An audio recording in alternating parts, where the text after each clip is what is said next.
ባቢሎን ሰላም ነው አለ።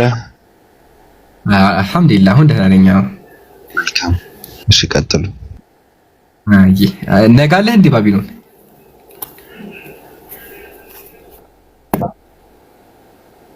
ነገ እሑድ ነው። ሳምንት ሞላ። እሑድ ነው ነገ።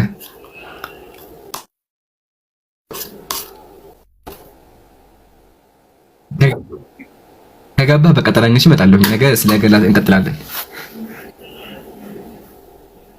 ችግር የለውም። መጠየቅ አስደውልልኝ። ኖ ችግር የለም። የሚጠይቅ ሰው የለም። ዛሬ እንግዲህ ጠይቁ እያልን እስካሁን ሙስሊሞች ክርስቲያን የለም እስካሁን። ወጣ ያለ ጥያቄ ልጠይቅ እኔ ከመጽሐፍ ቅዱስ አሁን ስለማምንበት ብዬ እኮ ነው። ታውቀዋለህ። ማመን አለማመን ሳይሆን እውቀት ነው የሚያስፈልገው። በቃ እንደዛ ከሆነ የማውቀው ከሆነ እነግርሃለሁ። እሺ ቀጥል። ሁለት ጥያቄዎች ነው ያሉኝ እኔ ዕብራውያንና ዘፍጥረት ላይ ያሉ ስለ መልከጸዲቅና ስለ አዳም ልጆች ነው። መልከጸዲቅ ምንድነው? ሰው ነው? ምንድነው? እናትም አባትም የሉትም ይላል። የትውልድ እንትንም የለውም ይላል። ሰው ነው ወይስ ምንድነው መልከጸዲቅ? አይ እሺ፣ መልከጸዲቅ ካህን ነው፣ የተከበረ ሰው ነው። እንደ ካህንም ያገለግላል። ልስጥክ ግን መልከጸዲቅ አባትና እናት አለው። መጀመሪያ እሺ፣ መልከጸዲቅ አባትና እናት አለው። ያው አባትና እናት የለውም፣ የትውልድ ቁጥሩ ማይታወቅ ይላል። መልከጸዲቅ ካለ በኋላ የት ነበር? በአላህ መልከጸዲቅ ብሎ እናትና አባቱ እያለ ይናገራል። አንድ ላይ ላውጣልህ እሱ ትልቁ ቤተክርስቲያን እሺ፣ መንጋዎች እንዲበቁ ስልጣን ሰጠው። ከዛ በኋላ እሺ እንዴ እዚህ ጋር አይደለም እንዴ?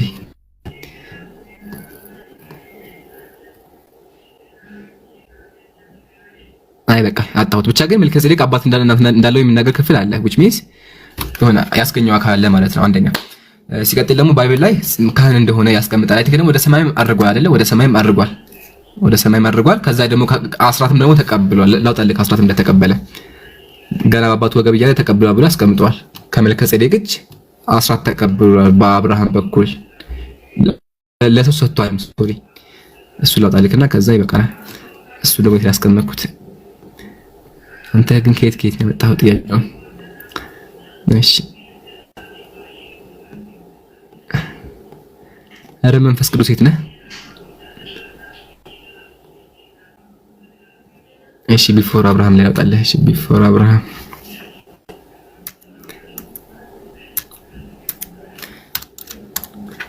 ኦኬ፣ አግኝቼዋለሁ። ድምጼ ይሰማል አይደለም? ባቢሎን ይሰማል? አየሽ ይሰማል። መልከጸዲቅን እየፈለግን እዚህ ጋር አስገባሁትም።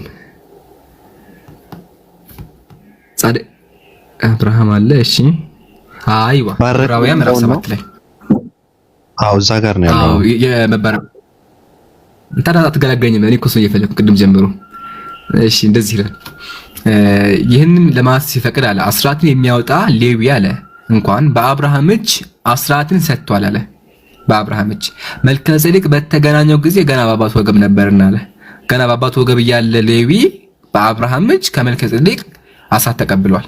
ስለዚህ መልከጸዲቅ የሚባለው አስራትም የሚሰጥ አካል ነው ማለት ነው። ለማን? ለሌዊ ገና ሳይወለድ ልጁ ማለት ነው። ስለዚህ መልከጸዲቅ በክርስትና ይሄን ያለው አይ ቲንክ ደግሞ አድርጓል መሰለኝ አይደል? እንዴ አይደለም? ቢሆን እርግጠኛ ግን አይደለሁም። በሱ ስለ ብዙም አልሰራሁም። አድርጓል አይደለ? ማን አባቱ ጋር ሌዊ እኮ ነው ያልኩህ። ሌዊ በአባቱ እጅ በአብርሃም እጅ እንጂ መልከጸዲቅማ የትውልድ ቁጥር እኮ የለውም ነው የሚለው ዘፍጥረት ላይ ያለ የትውልድ ቁጥር የለውም።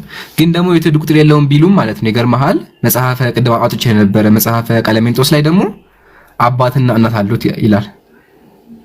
የቤተክርስቲያን ሹመት እያለ ቁጥሩን አጣሁት እንጂ ቃል በቃል አባትና እናት አለው ይላል። ስለዚህ መጽሐፉ ተጋጨ ማለት ነው። ለምን? ቅድም አባትና እናት የለውም ስላለን። ይቅርታ ገብቶኛል። ግን አባትና እናት የትውልድ ቁጥርም የሉትም፣ ለዘመኑም ጥንት ለሕይወቱም ፍጻሜ የለውም። ዳሩ ግን በእግዚአብሔር ልጅ ተመስሎ ለዘላለም ካህን ሆኖ ይኖራል ይላል። አሁን ይሄ ሰው እንደዛ ከሆነ ከኢየሱስ ክርስቶስ በላይ እኮ ነው የሆነብኝ እኔ እንዴ አንተ ይሄ እኮ በቃ ዘላለማዊ እኮ ማለት ይችላል። በቃ ምንም ጅማሬም መጨረሻ የሚለውን በቃ ሁልጊዜ የሚኖር ሰው እኮ ነው ይላል አውቃለሁኝ እኮ። ግን ይሄ ሲባል ደግሞ አንጻራዊ ነው እያልኩ ነው። ስልክ የትውልድ ቁጥር የለውም ሲባል በቃ ብዙ ዓመት ኑሯል የሚለውን ለመግለጽ ነው። እያገዝኳቸው እኮ እነሱን እያገዝኳቸው ነው። ገባህ እንጂ በመጽሐፉ ከሄድንማ ይሄ ጥቅስ ለኢየሱስ ብሎ ኢየሱስ አምላክ ነበር እስካሁን። ለምን የትውልድ ቁጥር ከሌለው እናትና አባት ከሌለው በቃ which means አምላክ ነው ልንል እንችላለን። ግን ሌላ ቦታ ላይ አባትና እናት አለው የሚል ስላለ እንዲሁም በአንጻር ደረጃ ዝም ብለን አይተን በቃ እጅ ሆነ አንጻራዊ ነው ብዬ ለማስተካከል እየሞከርኩ ነው ያለሁት እንጂ አደገኛ ጥቅስ ነው። ትክክል ነህ። የት አባት ነው ያልኩት? በአላህ ግን ያዘው በቃ መጽሐፈ ቀሌምንጦስ ላይ እርግጠኛ ነኝ አለ። እሺ ባቢሎን እርግጠኛ 100%። እሺ ችግር የለም መጽሐፈ ቀሌምንጦስ ፈልገዋለሁ። አባትና እናት መጽሐፈ ቀሌምንጦስ ሂድ በስ ከዛው ሐሳቡን ለሰዎች አስረዳቸው ለምን እንዳነሳው ማለት ነው። አይ እኔ ማወቅ ነው የፈለኩት እኮ ለምንም አላነሳሁትም። ግን እኔ መጽሐፍ ቅዱስ እዛ ላይ ዕብራውያን 7:3 ላይ አባትና እናት የትውልድ ቁጥርም የሉትም ለዘመኑ ጥንት ለሕይወቱ ፍጻሜ የለውም ከተባለ ይሄ ሰው አንተ ብዙ ዓመት እንደኖረ ለመግለጽ ነው እያልክኝ ያለው። መጀመሪያ ያለውም ከተባለ በቃ እግዚአብሔር ሆነ ማለት ነው። ሲጀመር ይሄ ሰው ማንነቱ ምንድነው ነው? ሰው ነው ወይ ነው? እኔ ጥያቄ ራሱ ሰው ነው? በርግጥ ሰው ነው? መልአክ ነው? ሰይጣን ነው? አጋንንት ነው? አላወቁ እግዚአብሔር ነው? እሱን ራሱ ማረጋገጥ እፈልጋለሁ እኔ ማንነቱን። መልከ ጸዲቅ የሚባለው ካህን ማለት ነው። ገብቶሃል አባባሌ? ለማወቅ ነው። ገባኝ። መልከ ጸዲቅ ሰው ነው፣ 100% ሰው ነው። ተስማማን? ሰው ነው። አሁን እናትና አባቱ ላይ ደግሞ ስመጣ መጽሐፍ በጴንጤ ከሆነ እናትና አባት የለውም እያስኪልኝ ነው። አንተ ጋር ነኝ። እሺ ስለዚህ እናትና አባት የለውም። ተስማማን? እስካሁን ድረስ በህይወት አለ? አዎ በህይወት አለ። ለዘመኑ ጅማሬ የለውም? አዎ ለዘመኑ ጅማሬ የለውም። እዚህ ድረስ መጣ አይደለ? ከዛ በኋላ የሳሌም ንጉስ መልከ ጼዴቅ ንጉስም ነበር ታውቃለህ? መልከ ጼዴቅ ብሎ ያስቀምጠዋል። ያ ቦታ ላይ ንጉስ እያለ ይገልጸዋል። ከዛ ንጉስም ተብሏል። እዚህ ጋር ተስማማን? ከዛ በኋላ በቃ ይሄ ነው እንግዲህ አሁን ድረስ የማውቀው እኔ። ሌላ የምጨምር ካለ አንተ ጨምር፣ ስለሱ የሰማኸው ካለ። ምንም የሰማሁት የለም። ሁለተኛ ጥያቄ ከተፈቀደልኝ እጠይቃለሁ። ቆይ አንዴ። አይ መልከ ጼዴቅ ማጃጅ ሰተኸኝ እኮ አስጨነቀ። ማስረጃ ሳላቀርብ እንዴት ብዬ ልለፈው? መጽሐፈ እንትና ብዬ መጽሐፈ መልከ ጼዴቅ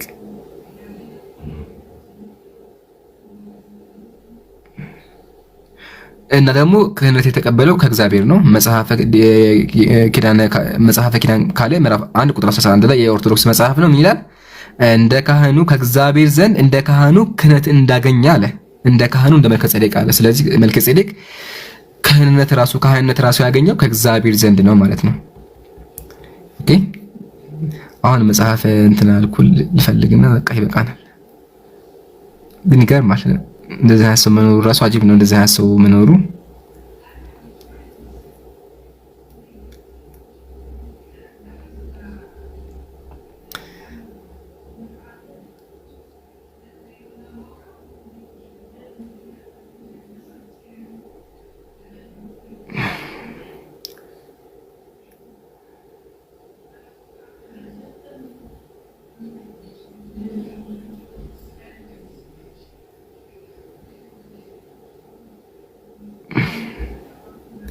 ኧረ አለ። አንተ ደግሞ የክፋቱ ክፋት ይኸው መልከ ጼዴቅ ሪሰርች ሳደርገው ብዛቱ ይኸው ሙሉ መጽሐፈ ቀሌምንጦስ ስለሱ ነው የሚያወራው ማለት ነው። እሺ አዳም በቀረበ ጊዜ ስጋ ፊት ይገዛ ነበር። እሺ መልከ ጼዴቅ አይዋ አግኝቼዋለሁ ተገኘ። እንትና ያው ናየው መጽሐፈ ቀሌምንጦስ ምዕራፍ 3 ቁጥር 124 ባቢሎን ቢያደክመኝም ላገኝቼዋለሁ። መጽሐፈ ቀሌምንጦስ ምዕራፍ 3 ቁጥር 127 እንደዚህ ይላል። እነሱም እሺ ለቃልህና ለአባታችን ኖህ ትእዛዝ እንታዘዛለን አሉት። ቀጥሎም ሴም ወደ መልከ ጼዴቅ አባትና እናት ሄዶ መልከ ጼዴቅ ይሰጡት ዘንድ ጠየቃቸው ይላል። አየህ ባቢሎን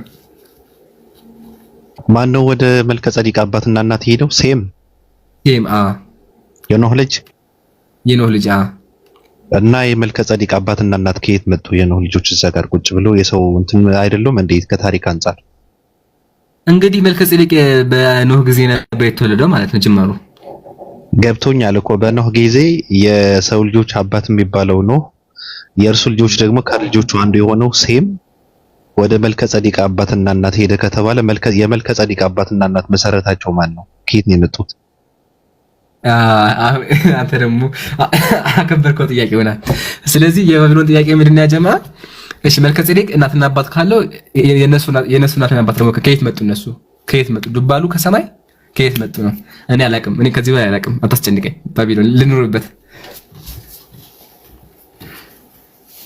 ወደ ቀጣይ ጥያቄ ግን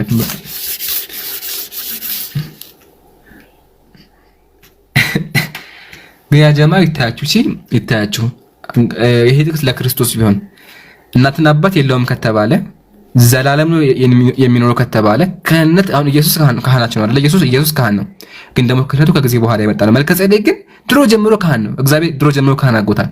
ሰዎችን የሚባርክ ወላሃታ ያልተወለደ ልጅ ራሱ አስቀድሞ ሊባርክ የሚችል ስልጣን ያለው ሰው ነው። ያልተወለደ ልጅ የሚያናግር እንደዛ አይነት ሰው ነው መልከ ጸዲቅ ብሎ ማለት እና ይሄ ኢየሱስ ቢሆን እስካሁን አምላክ ሆኖ ነበረ። ባቢሎን መቀጠል ትችላለህ። ባይዘው መጽሐፍ ተቀምጦ ጭማሪ ነው። እሺ መጽሐፍ ቅዱስ ላይ ለማስተካከል ፈልገው ነው አባትና እናት አለው የሚለው እስካሁን አልተመለሰም።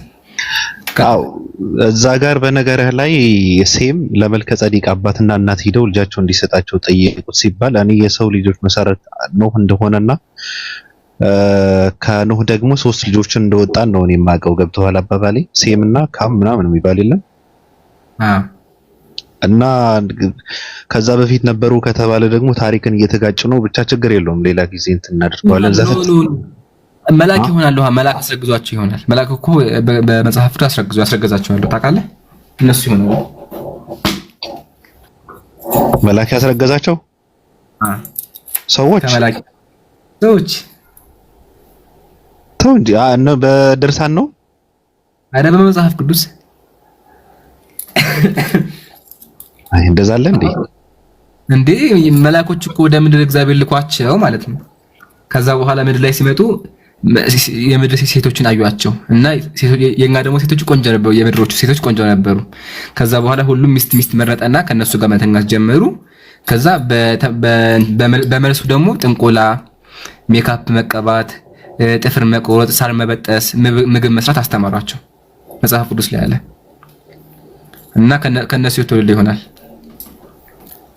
ከቻልክ ብታሳየን መልካም ነው። እኔ በድርሳናት ነበር የማውቀው ሰውና ተጋብተው አጋንንት እንደወለዱ። የተወለደ ደግሞ ማለት ነው ቁመታቸው በጣም ረጅም ነው።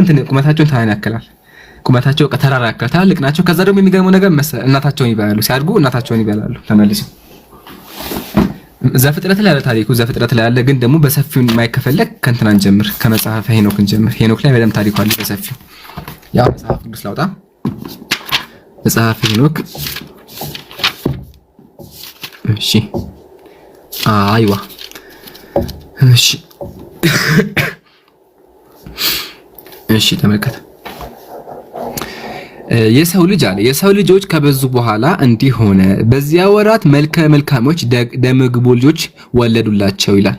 ኦኬ ተወለዱ ልጆች። እሺ እንቀጥል። ከዛ ቆንጆ ሴቶች ተወልደው ነበር እዚህ ጋር።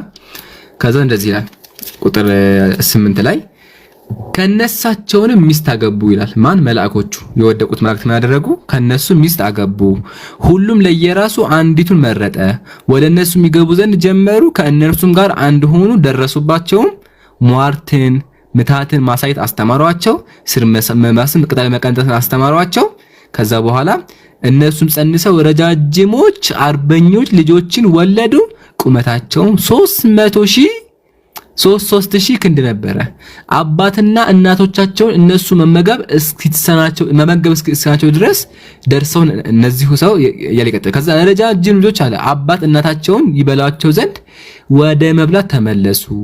አውሬዎች፣ ወፎች፣ አሳዎች ተሐዋሲያንም እያመለኩ ይበድሉ ጀመር። እርስ በርሳቸው ስጋቸውን ተባሉ። ከሷም ደምን ጠጧል። ደም ይጠጡ ነበር ልጆቹ። የተወለዱትም ከመልአክ ነው። ገባ? ከዛ ጋን ሜካፕ መቀባት ራሱ ያስተማሩት እነሱ ናቸው። ታውቃለህ? ሰይጣን እንትኖች መላእክቶቹ ማለት ነው ከሰማይ የወደቁት እና ምን ትላለህ? የሚገርም ነው። ስለዚህ መልከ ጸዲቅ ከነሱ ሊሆን ይችላል በሚለው ይዤዋለሁ እኔ ሰው አባትና እናት ስላላገኘሁበት። እንደዚህ እኮ ደም ይጠጣል። መልከ ጸዲቅ ደም ይጠጣል እንዴ? እንደዛማ ከሆነ ኢትዮጵያ እንትን ገዳም ውስጥ እኮ የመለኮሰ ሰይጣን አለ። ተመልሶ ሊሆን ይችላል እኮ። መጥቆራ ነው። መጥቆራማ ተጠምቆ እኮ ገብቷል። እና ሁለት ናቸው መጥቆራና አንደኛው ደግሞ ስሙ ማን ነው? ገብረ ክርስቶስ። ሁለት ሰይጣኖች አሉ ወደ ክርስትና የገቡ ታውቃለህ? ሁለት ናቸው። መጥቆራ ዋናው ነው፣ ጥቁሩ ሰይጣን ነው። ሁለተኛው ሰይጣን ሶስት ነው እንጂ አንተ ደግሞ ሶስት ናቸው። አንደኛው መጥቆራ ነው፣ ሁለተኛው ደግሞ ገብረ ክርስቶስ፣ ሶስተኛ ደግሞ አንድ ስሙ ያልተጠቀሰ ሰይጣን ነው። እሱ ደግሞ ስራ በቃ ዱቄት ማስፈጨት፣ እንጨት መቁረጥ ነው። የቤተ ክርስቲያን አገልጋይ ነው አሁን ድረስ ሰይጣኑ ማለት ሶስት ናቸው። ወደ ክርስትና ሄዱ የከፈሩ ሰይጣኖች። ቀጥል ባቢሎን። ገብረ ክርስቶስ የሚባል ሰይጣን አለ እያልክ ነው? ክርስቲያን ማስገባው ከታች እንትን ማለት መጠየቅ ከፈለገ አንተ ጋር ሊያወራ ይፈልግ ይሆናል። ካለ አስገቡት፣ ችግር የለብኝም እኔ ግን ያው ገብረ ክርስቶስ ስሙ ራሱ ክርስቶስ ነው ስሙት።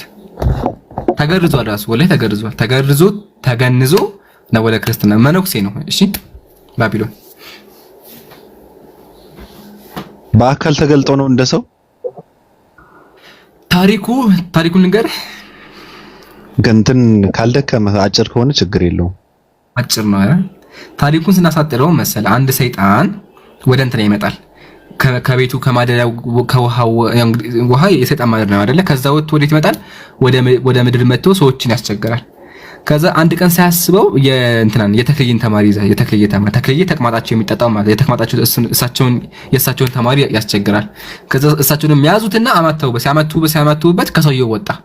ከዛ ወጥቶ ሩጦ ወደ ባህሩ ሊገባ ሲል በጌታ ስም ብሎ በቃ ሆነ ስም ጠሩበት፣ ሲጠነቁሉበት ወጣበት ይሄ መሮጫ ወደቀበትና በቃ ታየ። ሲታይ ተያዘ። ከዛ በኋላ ምን ትፈልጋለህ? ከዛ ወደ ቤት ይልቃል መልሶ ሲላቸው ከዚህ በኋላ መመለሳችን ይባላል። መመለስ ረዘጋው በሩን በአላህ እሺ። መመለስ ስለማይችል ምን ያደርጋሉ? ይገረዛል፣ ይገነዛል። ከዛ ተጠምቆ ቄስ ሆነ ማለት ነው። የቤተ ክርስቲያን ቄስ ሆነ። ታሪኩ ይሄ ነው ባጭሩ። ማስረጃ ያው ገድለ ተክለ ሃይማኖት እንደዚህ ይላል። አንብብልህ። ከዚህም በኋላ አባታችን ተክለ ሃይማኖት በየሀገሩ ሲመላለስ አንድ ቀን በባህር ዳር ተቀምጦ ሳለ ሰይጣን ዛሩ ከባህሩ ውስጥ ወጣ። ሰይጣኑም የአባታችንን ደቀ መዝሙር ያዘ። አንተ ርኩስ መንፈስ ከልጄ ውጣ እያሉ በመስቀል ምልክት በላዩ ላይ አማተቡበት። ሰይጣኑም ዛሩም ደቀ መዝሙሩን ትቶ ፈጥኖ ሸሸ። ሊያመልጥም ወደደ። ክቡር አባታችን አማተበበት። ወደ ባህሩ ሊገባ ባይቻለው በጥልቁ ባህር ወደ ቆመ። ክቡር አባታችንም ሄዶ በእጁ ያዘውና ያን ጊዜ እጡ ወደቀ። ከዛ በኋላ ክቡር አባታችን ልጄን ለምን ትይዘዋለህ አለው። ሰይጣኑም ዛሩም ለኔ እንደ ሰው ሁሉ መሰልከኝ፣ ስለዚህ ይዘው ዘንድ ደፈርኩኝ። ክቡር አባታችንም ስምህ ማን ነው አለው። ባህረ አልቅም ነው አለ። ክቡር አባታችንም ከእንግዲህ ወዲህ ማደሪያህ ወዴት መሄድ ትፈልጋለህ? ከኔ ጋር ወይስ ወደ ማደሪያህ ልመልስህ አለው። ከእንግዲህ ወዲህ ወደ ማደሪያህ መመለስ አይቻለኝም፣ በማህተብህ ስልጣኔን ሽረኸዋል አለው። አባታችን ተክለ ሃይማኖትም ወስዶ ገርዞ ማለት ነው ብልቱን ቆርጦ እሺ ወደ ፍጹም ክርስቲያንነት አስገባው። ስሙንም ክርስቶስ ሐርዮ ብሎ ጠራው። ክቡር አባታችንን ሲያገለግል ኖረ። ከጥቂት ቀንም በኋላ የምንኩስናውን ልብስ አልብሶ ወደ በዓቱ አገባው። ይህችም ደብረ አስቦ ናት። ሞቶ መንግስተ ሰማይ እስኪገባ ድረስ በተረፈ ዘመኑ ሁሉ መነኮሳቱን ደስ የሚያሰኝ እግዚአብሔርን የሚወድ ሆነ። ሰይጣኑ ማለት ነው። ሰይጣኑ እግዚአብሔርን የሚወደው ነው ይላል። ምን ትላለህ? ጭራሽ መንግስተ ሰማያት ይገባል። መንግስተ ሰማይ ይገባል። ቤተክርስቲያን በደንብ ያገለግላል። አዎ መጀመሪያ ላይ የተናገርከው ግን ሰይጣን ምንድነው? ውሃ የሰይጣን ማደሪያ አይደለም፣ የእግዚአብሔር መንፈስ ማደሪያ ነው። እኔ እንደሆነ ማቀው ዘፍጥረት ላይ ያለው የእግዚአብሔር መንፈስ ውሃ ላይ ሰፎ ነበር ስለሚል የእግዚአብሔር መንፈስ ማደሪያ ነው ውሃ። እኔ እንደማቀው ውቅያኖስ የሰይጣን ማደሪያ ነው። ውቅያኖስ በእነሱ ማለት ነው። ውቅያኖሶች ሰይጣን አለባቸው ብለው ያምናሉ።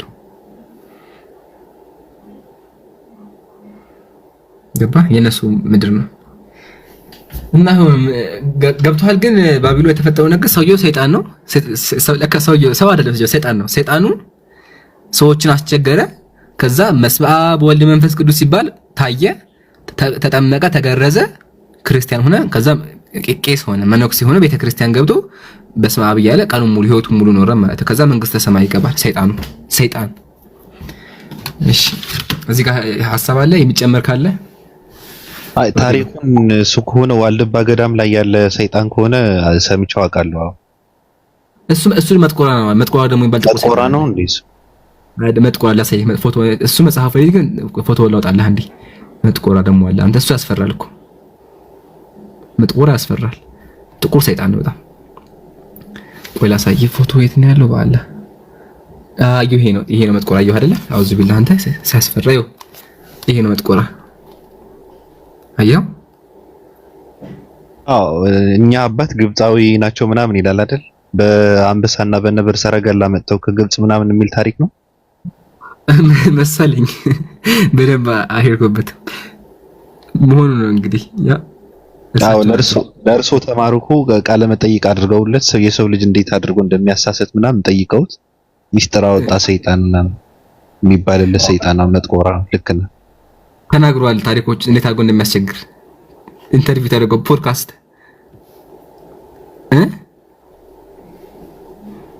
አጂብ ነው። አሁን ከዚህ ሰውዬ አጠገብ ለመቀመጥ ነው በመንግስተ ሰማያት የሰው ልጅ እንትን የሚያደርገው የሚደክመው እንግዲህ መሆኑ ነው። እሱ ጋር እኩል ይገባል። ደግሞ ባቢሎን እሱን ተወውና ማለት ነው ቤተክርስቲያን ራሱ ዱቄት የሚያስፈጨው ማለት ታውቃለህ? ዱቄት የሚያስፈጨው እንጀራ የሚጋገረው ባይዘቢን የክርስትና ጉድ ወላሂ አያልቅም እኮ። ስማኝማ በክርስትና የመዳም ቅመም ማለት ነው። ሰይጣን የመዳም ቅመም ነው ታውቃለህ? ሰይጣን የመዳም ቅመም ነው ባቢሎን ማለት ጥሩ ጥያቄ። የቤት ስራ ሙሉ ቤት ማጽዳት፣ መጥረግ፣ የሰዎችን ቤት እየዞረ የሚጠርገው፣ ዱቄት የሚያስፈጨው፣ እንጨት የሚሸከመው፣ እሳት የሚያይዘው ይሄን ሁሉ የሚያደርገው ሰይጣን ነው በክርስትና። ስለዚህ ቤተክርስቲያን ስትሄድ ሰይጣን ቀሚስ የሆነ የልብስ እንትን የሥራ ልብስ ለብሶ ሽር ጉድ ሲል ማለት ነው። ሰይጣን አንዴ እንጨት አምጣ ትለዋለህ፣ ከዛ ሄዶ ያመጣልሃል ተሸክሞ። እና ደግሞ በጣም አቢዩዝ ይደረጋል። አቢዩዝ ያደርጉታል ማለትም በጣም ብዙ ነገር ያሸክሙታል ሰይጣን ስለሆነ ማለት ነውና ያው ግን አማኝ ነው አምኗል ባቢሎን እና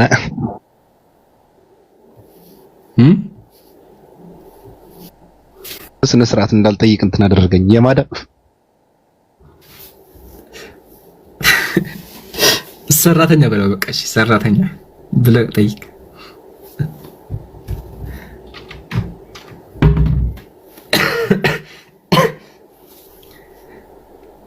ኧረ ባቢሎን እባክህን አውራ።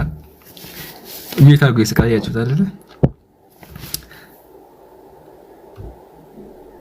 ወላሂ ወተኛ ጀማ ቀልድ አይደለም። እሺ እየቀለድኩ አይደለም፣ ቁም ነገር ነው። ማስረጃ በኋላ ቀርባለሁ። ሰይጣን የመዳም ቅመም ነው። ያም የሚበደል ስቃይ የሚደርስበት በመዳሙ የሚበደል ነው። መዳሙ ደግሞ አንድ ሰው ሳይሆን በጣም ብዙ መዳም ነው ያለው። ቄሱ በሙሉ የሱ መዳም ነው እና መዳሞቹ በሙሉ አቢዩዝ ያደርጉታል። ማለትም ጉልበቱን ይበዘብዙታል፣ ይሰቃያል። በየቀኑ እየመጣ ዱቄት ያስፈጫል፣ ዱቄት ይሸከማል፣ ምግብ ይሰራል፣ እንጀራ ይጋግራል፣ ቤት ያጸዳል። ሰይጣን ማለት ነው ቤተክርስቲያን ውስጥ። ስለዚህ ቤተክርስቲያን ብትሄዱ ሰይጣን ሽር ጉድያ የምታገኙ ሽር ጉድ ምን ይምጣ ዱቄቱ ደረሰልኝ እንጀራው ያረቀው የሥራ በዛብኝ ያለ የምታገኙትና ይሄን ይመስላል። ባቢሎን ምን ትላለህ እያልኩ ነው።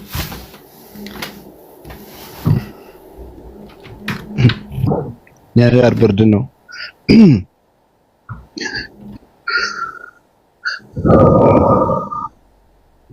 ማዳሞች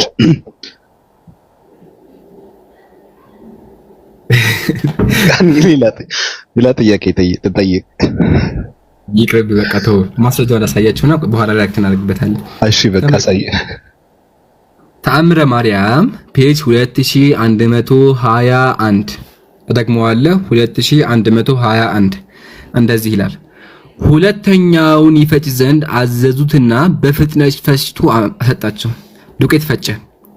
ከዛ አብዝቶ ይፈጭ ነበር እንጂ እንደ ሰው መጠን አይደለም። ሲፈጭ ጎበዝ ፈጭ ነው። ዱቄት ሲፈጭ ጎበዝ ነው። ዳግመኛም እንጨት ይለቅም ዘንድ አዘዙትና ለ200 ሰዎች መሸከም የማይቻላቸውን ተሸክሞ በአንድ ጊዜ አመጣ። እንጨት ይሸከም ነበር። እንቀጥል። መነኮሳቱም ቄሶቹ አይተው ምን አሉ?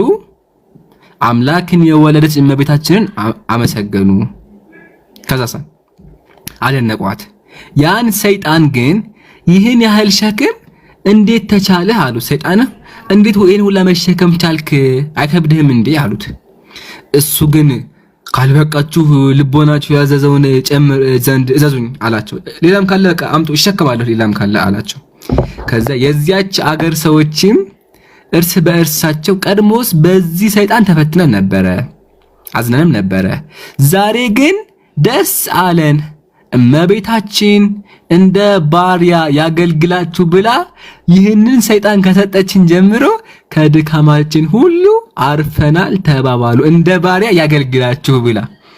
ስለዚህ ማርያም ሰይጣኑን ቤተክርስቲያን ወስዳ ይህ ሰይጣን እንደ ባሪያ ያገለግላችሁ ብላ ልካው ዱቄት ይፈጫል፣ እንጨት ይሸከማል፣ እንጀራ ይጋግራል፣ ይጠርጋል ማለት ነው። ከዛ ደግሞ 200 ሰው የሚሸከመውን በአንድ ይሸከማል። ፍትህ ለሰይጣን ማለት ይሄ። አሁን በኢትዮጵያ ምን አለ? የሥራ ሚኒስቴር አለ፣ የሰራተኛ ሚኒስቴር አለ። ማለትም አንድ ሰራተኛ በቀን 8 ሰዓት ብቻ ነው መስራት ያለበት፣ እንዲሁም መብቱ ይከበርለታል። ግን በሰይጣን ከሆነ ቤተክርስቲያን ሰይጣን ትበድለዋለች። ለምን? የሚሸከመው የ200 ሰዎችን ነው። ዱቄት ይፈጫል። ከዛ እንደ ባሪያ ያገለግላል። ከሰራተኛም ከመዳም ቅመምም አልፎ እንደ ባሪያ አንገቱን ደፍቶ እንጀራ ይጋግራል፣ ዱቄት ይፈጫል። ከዛ በኋላ ቂጣ ይጋግራል። በቃ እንደማንኛውም እና ሰይጣን በክርስትና የቤተ ክርስቲያን አገልጋይ ነው። ምን ትላላችሁ? ባቢሎን ምን ተሰማ?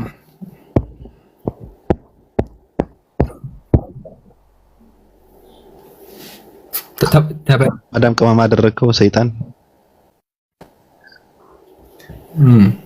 ያው ደግሞ ተራ የመዳም ቅመም ሳይሆን በደንብ የሚሰራ የመዳም ቅመም ደግሞ አሁን አይታችሁ ከሆነ መዳሞቹ እኮ ደስ አይላቸውም። በቃ ስራ አላቀልላችሁም ይላሉ። ያ ሰይጣን ግን ስራ የሚያቀል ስራ የሚያቀል ሰይጣን ነው። በደንብ ስራውን ይሰራል። አርፎ በቃ ቀሚሱን በደንብ ይለብሳል። ቁጭ ብሎ በደንብ አድርጎ የሚቆላ ይቆላል፣ የሚፈጭ ይፈጫል። በቃ ጎበዝ ነው። ጎበዝ የመዳም ቅመም ያለ ጎበዝ የመዳም ቅመም ነበር ማለት ነው።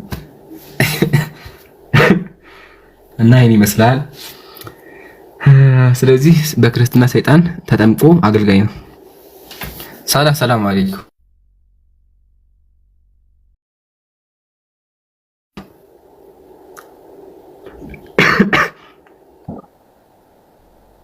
አልሐምዱሊላህ። ሰይጣን ላይ የሚጨምረው ሀሳብ አለ? ሰይጣን ላይ የሚጨምረው ነገር የለም። ይሄ ጉልበት ብዝበዛ ይባላል። አንድን አካል ከአቅም በላይ ማሰራት ጉልበት መበዝ ነው። ቤተክርስቲያን እንዴት እንዲህ ያለ ነገር ታደርጋለች? ሰይጣንን ከአገልግሎት አልፎ የቤት ውስጥ ስራን እያሰሩ ለራሳቸው አገልጋይ እንደሚያደርጉ እያየን ነው። እና እንዴት ነው ከሰይጣን ጋር መጣመር እንዴት ይታያል? ሰይጣንን ለራስ ጥቅም አገልግሎት ላይ ማዋል ከምን አንጻር ነው የሚፈታው የሚል ለኦርቶዶክሳውያን እንግዲህ ጥያቄ እናቀርባለን።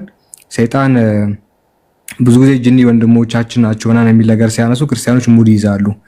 አሁን ግን ከዛም አልፎ ከናንተ ጋር እኩል ጀነት ገብቶ እኩል ነው ቤት ውስጥ ያለው ነገር ስራ የሚሰራው።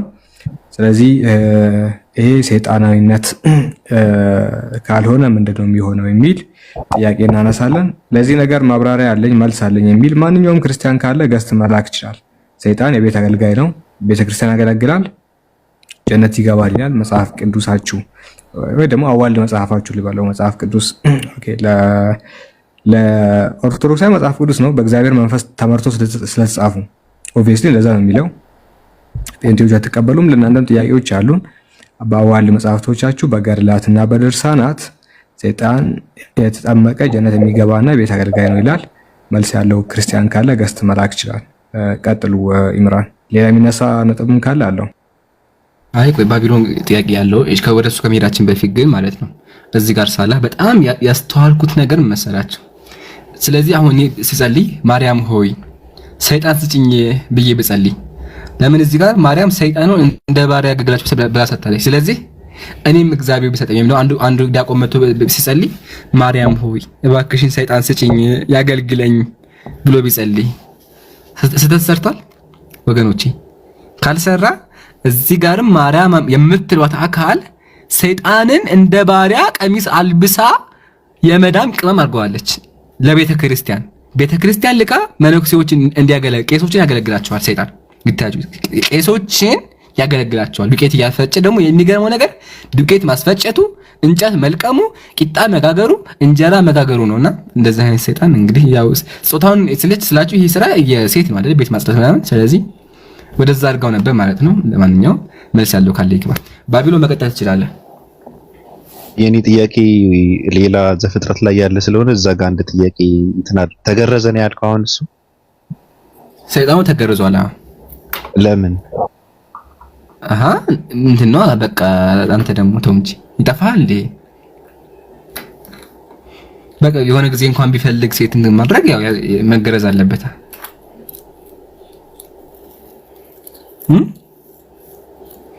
አንዱ እንደሚገረዘው ነው ተቀም እንዴ? ለምንድን ነው አንዱ እንደሚገረዘው? እኮ ሴት ሰይጣን ካለች ብዬ እኮ ነው። ያው አንተ ቆይ አንዴ መጽሐፍ ቅዱስ ላይ የወደቁ መላእክት ሰይጣናት ከሰው ጋር ተኝተዋል እኮ ምን ይከብዳል? ባቢሎን ሰዎችን እንኳን አግብቶ ነበር አይደል እንዴ? ስለዚህ እሱም ቢያገባም ችግር አለው። አንተ ደግሞ ስለዚህ ቆንጆ ሴት ይመርጥና ያገባል። ከተገረዘ በደንብ ሙሉ ሰው ከሆነ በቃ በደንብ ካለው ቃል ለምን አያገባ? ዋይ ናት? ምን ይመስልሃል? ይገባዋል ብዬ ነው የማምነው። በዚህ ልክ አገለገለ ይገባዋል ብዬ ነው የማምነው። ራሱ ግን ሚስት ያገባችው ምንድነው ነው የመዳን ቆብ ወይስ ደግሞ ወንድ ነው ያገባችው? ምንድነው እሱ ነገር የሚገባኝ?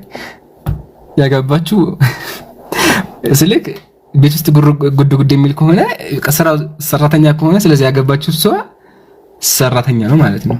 ታሳዝናለች ሚስቱ። ግን ያው ያ ጀማዓ ይሄ እውነት ነው። በክርስትና የወደቁ መላእክት ሰይጣናት ብሎ ያምኗቸዋል። እነሱ ሴቶችን አግብተው አስወልደዋል፣ አስተምረዋቸዋል። ይሄ ቅድም አሳይቻቸው መጽሐፈ ሄኖክ ላይ መጽሐፈ ዘፍጥረት ላይም አለ። እሺ እና ብቻ ግን ሰይጣን ተገርዞ ክርስቲያን ሆኗል፣ ቄስ ሆኗል። ይሄን ያዙ። ውሸት ነው የሚል ክርስቲያን ካለ ይጓ። ቀጥል ባቢሎን። በዛ ቀጥል። ያስወጣሃል እኮ ርዕሱ ሌላ እንትን ስለሆነ በዛ ቀጥል። አይ ችግር የለውም። ዘፍጥረት ያልከውን አንሳውና ከዛ መመለስም እንችላለን። እሺ በቃ እንደዛ ከሆነ ልክ እንደ መልከጸዲቅ እኔ መሰረት ያጣውባቸው ሰዎች አሉ እና ልክ እንደ መልከጸዲቅ እዚህ ጋር ደግሞ የአዳም ልጅ ቃየን የሚባል ልጅ የለም? እሱ ወንድሙ በገደለ ሰዓት ያገኘኝ ሁሉ ይገለኛል ብሎ ሲፈራ ያገኘኝ ሁሉ ይገለኛል ያለው ፍጥረት ምንድነው? አንደኛ ጥያቄ ነው። ከዛ ደግሞ ወደ ምስራቅ አካባቢ ሄደና በምንድነው መኖሪያ ያደረገ ምናምን ሲል እዛ ጋር ደግሞ ሚስቱን አገኘ ይላል። ያቺ ሚስት ከየት ነው የመጣችው? ሁለተኛ ጥያቄ ነው።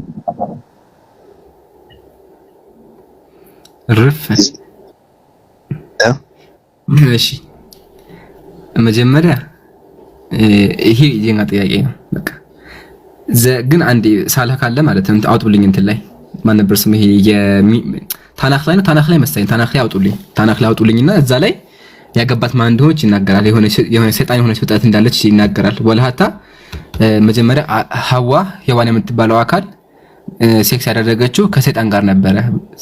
ሰይጣን ባሏን መስሎ መጣና እሷ ጋር ተኛ። ከዛ አስረገዛት ይላሉ።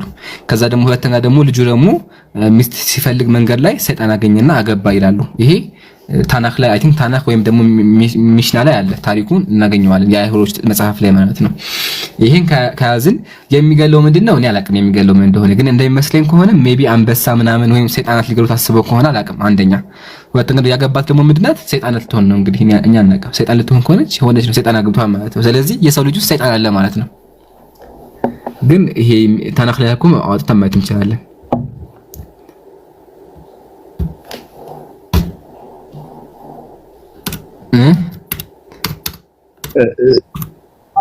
ልጆች ወለደ ይላል ከሷ። ስለዚህ ከሱ የተወለዱ ልጆች የሰይጣን ዝርያ ያለባቸው ሰዎች አሉ ማለት ነው በምድር። እንዴት አዳ የተወለዱ ልጆች እኮ አሉ። ድብልቅ ነህ እኮ ለምን ያራዲ ሰው ልጅ በሄኖክ ጊዜ ራሱ እኮ አስረግዘዋል እያልኩ ነው። በሄኖክ ጊዜ ራሱ ሰይጣኖቹ ያው እንግዲህ መልአክ ናቸው፣ ግን ደግሞ ሰይጣን ስለሆኑ ወደ ምድር መተው አስረግዘዋል እያልኩ ነው።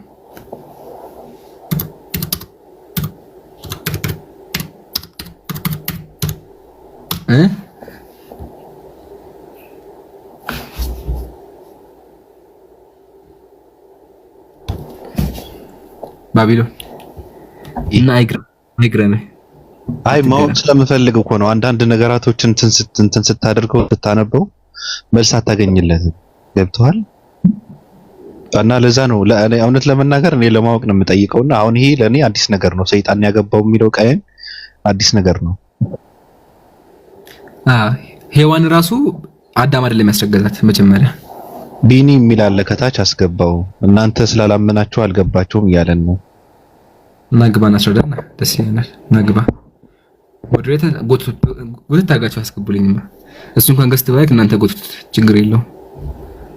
አይ ዋንደሱ ባቢሎን አይግረም እያልኩ ነው። ሰይጣን እንትና ሔዋን ራሱ ያስረገዛት ሰይጣን ነው አዳም መስሎ። ከዛ በኋላ አዳም ሲመጣ እኔ እኮ አልተኛሁም አንቺ ከብሎ ነገራት ይላል። ከዛ በኋላ ደግሞ ወደ ሔዋን ደግሞ ወደ ቃይል ደግሞ ሲመጣ ቃይልም እንደዛ ሰይጣን ነው ያገባው ይላል። ይሄ የአይሁዶች መጽሐፍ ነው፣ የአይሁዶች እምነት ማለት ነው። እና እንደዛ ብሎ ያመኑ ሲቀጥል ደግሞ ምድር ላይ የመጡ ቅድም እንዳሳዩ መጽሐፍ ሄኖክ ላይ ራሱ ሰይጣኖች እኮ እየመጡ ሴቶችን አስረግዘዋል። ወደ ምድር መጥተው ቆንጆ ሴቶችን መርጠው ቆንጆ የሆኑትን እየመረጡ እነሱ ጋር እየተኙ ልጆችን አስወልደዋቸዋል። ሜካፕ መቀባት፣ ጥፍር መቁረጥ አስተምረዋቸዋል። ቅጠል መቀደስ፣ ጥንቆላ፣ ይሄን ሁሉ ያመጡት ሰይጣኖች ናቸው። ከሰዎች ጋር ከተኙ በኋላ ማለት ነው። ያውጣልክ እሱን እንድገሙና ከዛ ወደ ቀጣይ እንለፍ። እሺ ያው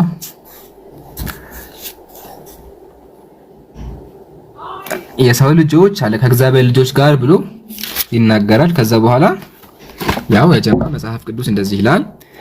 ከዛ ከእነሳቸው ሚስት አገቡ አለ። እነማን? ሰይጣኖቹ ከሰማይ የመጡ መልአኮች። ከዛሳ ከእነሳቸው ሚስት አገቡ። ሁሉም ለየራሱ አንዳንድ ሚስት መረጠ። ወደ እነሱ ይገቡ ዘንድ ጀመሩ። ከእነሱ ጋር አንድ ሆኑ፣ ደረሱባቸው።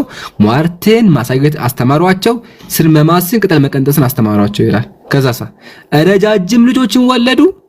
ከዛሳ ረጃጅም ልጆችም አባታቸው እናቶቻቸውን ይበላቸው ዘንድ ወደ መብላት ተመለሱ። ስለዚህ ከሰው ልጅና ከሰይጣን የተወለደው ልጅ ማድረግ ጀመረ። ሰዎችን መብላት ጀመረ። እናቱን መብላት ጀመረ። የእናቱን ደም መጠጣት ጀመረ። መጽሐፍ ቅዱስ ነው እንጨርሰው። ከዛ በኋላ አውሬዎችን፣ ወፎችን፣ አሳዎችን፣ ተህዋሲያንን እያመለኩ ይበድሉ ጀመር። እርስ በእርሳቸው ስጋቸውን ተባሉ። ከሷም ደምን ይጠጡ አለ። ደም ይጠጡ ነበረ። እነዚህ እነማን ናቸው? የሰውና የሰይጣን ልጆች ማለት ነው። ስለዚህ አሉ እንደዚህ አይነት ልጆች። ሙሉ ታሪኩን እዚህ ጋር ማየት ይችላል። አይን መኳል፣ ቅንድም መኳል፣ ሜካፕ መቀባት፣ መካኳል ያስተማሩ ሰይጣኖች ናቸው ለሴቶቹ ማለት ነው። ከዛ ጋኔን መሳብ፣ ራስ ምታት፣ ኮከብ ቆጠራ፣ ምልክት ማሳየት ምናምን እነዚህን በሙሉ አስተማሯቸው እና ይሄ ነው መጽሐፍ ቅዱስ። ለማንኛውም ይሄን ይመስላል። ግን ደግሞ እንዳልከው በጣም ጥያቄ ይፈጥራል። አሁን በእስልምናችን ግልጽ የሆነ አስተምሮ አለ። አደም አለይሂ ሰላም ልጅ ሲወልድ መንታ ነበር የሚወልደው። ተቃራኒ ያጋባቸው ነበር። በቃ ይሄ በእስልምናችን ያለ አስተምሮ ነው። ተቃራኒ ይጋባሉ በእስልምና። በክርስትና ስመጣ ግን በጣም አወዛጋቢ ነው። በጣም አወዛጋቢ ከየት እንደመጣ ሴትዮ አልታወቅም። ወላ ሀታ ቅድም እንዳልኩ ሔዋን ራሱ ያረገዘችው ከሰይጣን ነው ብለው የሚያምኑ መጽሐፎችም አሉ። አጠቃለው ነው። ወደ ቀጣይ እንለፍ። እኔ ምንም አልልም እኮ እኔ እየጠየቅኩ ነው፣ ለመማር ነው። ይምራ እየገረመኝ እኔ የሰው ልጅ የሰይጣን ዝርያም እንዳለበት ለመጀመሪያ ባለፈው እንትና ሐሰን የሰው ልጅ የተፈጠረው በሰይጣን ምትክ ነው። ሰይጣን እግዚአብሔርን ስለበደለ እግዚአብሔር ደግሞ ሰይጣንን ብስላሉ እንድናገለግል በሰይጣን ምትክ ነው የፈጠርኳችሁ የሚል 81 አሃዱ መጽሐፍ ቅዱስ ላይ ሲያሳይ ነበርና እየገረመኝ ነበር ራሱ። ምን ድገም ውስጥ እንዴ ሰይጣን እግዚአብሔርን እንትን ስላለው በሱ ምትክ እኛ እንድናገለግለው ፈጠረን፣ አዳምን ፈጠረ። ኦኬ በዛኛው ቀንቶ ማለት ተናዶ በዛ ተናዶ አዳምን ፈጠረ። መጽሐፈ ኩፋሌ 4:8 ላይ ያለ 81 አሃዱ ተናዶ ምናምን የተማት እኮ ነው። እንደዛ ከሆነ አንተ ከባድ ነገር እኮ ያመጣው ማለትም ሰይጣን ባናደኑ ነው እኮ እኛ አንፈጠርም ነበር ማለት ነው። ስለዚህ አንፈጠርም ነበር። አዎ ምትኮሽ ነው ሆ ቀድማ ምድር የተፈጠረችው ለሰይጣን ነው አባባል ነው እንደ እግዚአብሔር። ከዛ ሰይጣን እንትን ሲለው እምቢ ሲለው አዳምን ፈጠረ እንዲያመልከው ማለት ነው። እንዳይጎድል ነው ራሱ ምስጋናው እንዳይጎድል ነው የሚለው ራሱ እግዚአብሔር ምስጋናው እንዳይጎድል አዳምን ፈጠረ ነው። ምስጋናው እንዳይጎድል አዎ እንደዛ ነው የሚለው። ካለ መጽሐፉ ብታየው ራሱ አሪፍ ነው። ቁጥሩ ምንድነው? መጽሐፈ ኩፋሌ ሳልስ 4:8 ላይ ሳልስ ኦኬ ኩፋሌ ሳልስ ኩፋሌ እኔ ግን እቺ ምድር እኔ ምዕራፍ 4 ቁጥር 8 እሺ በመጀመሪያ ሱባኤ አዳም ተፈጠረ፣ ሚስቱም የተገኘችበት ጎኑ ተፈጠረ። በሁለተኛው ሱባኤ እርሷን አሳየው። ስለዚህ በህርስት ጊዜ ለወንድ ልጅ አንድ ሱባኤ፣ ለሴት ልጅ 2 ሱባኤ የምንጠቀምበት መቃብያን ነው። ይቅርታ፣ በጣም ይቅርታ። መቃብያን ይቅርታ። ሳልስ 4:8 ከአንድ ጀምረ ካየው ግልጽ ነው። እሺ እንደ አንተ ያለ መፈጠር የማይቻለው መስሎ አንተ የፈጠርክ የእግዚአብሔር ምስጋና በዘነጋ ጊዜ 10ኛ ነገር አድርገህ የፈጠርክ የእግዚአብሔር ምስጋና እንዳይጎድል አንተም ከወንድሞች አንድነት በተለየ ጊዜ የፈጠረ የእግዚአብሔር ምስጋና እንዳይጎድል ነው ይላል አይደል? ይሄ ነው። ስለዚህ አዳም የተፈጠረው እግዚአብሔር የማይቻለው መስሎ አንተን ፈጠረ። እግዚአብሔር መሰለው የማይቻለው መሰለው። አንተ የራሱ እኮ እግዚአብሔር ላይ ጥያቄ ያስነሳል። እግዚአብሔር የማይቻለው መስሎ እየተባለ እኮ ነው ያለው። ከዛ የእግዚአብሔር ምስጋና በዘነጋህ ጊዜ 10ኛ ነገር አድርጎ የፈጠረ የእግዚአብሔር እንዳይጎድል ሊያፈጥር ፈጠረ። ስለዚህ ሰይጣን የእግዚአብሔር ነገር ሲረሳ እግዚአብሔር ምስጋናው እንዳይጎድልበት እንዲመሰገን ሰዎችን ፈጠረ ማለት ነው። አንተ አውዙ ቢላህ ይሄ በጣም በቃ። ስለዚህ ቅዱሳን እዚህ ጋር ያላችሁ ክርስቲያኖች እናንተ የሰይጣን ምትክ ናችሁ። ሰይጣን ስላስቸገረ የተፈጠራችሁት። ሰይጣን ባያስቸግሩ አይፈጥራችሁም ነበር እንድታመሰግኑ። ስለዚህ ቀርፈ እግዚአብሔርን አመስግን። ካላመሰገን እግዚአብሔር አንተን ጎሎ ደግሞ ሊያፈጥሩ ያስነሳብናል ማለት ነው። በጣም ይገርማል። እንዲመሰገን ብቻ ይሄን ጥቅስ ዛሬ ገና አየሁት። ይገርማል።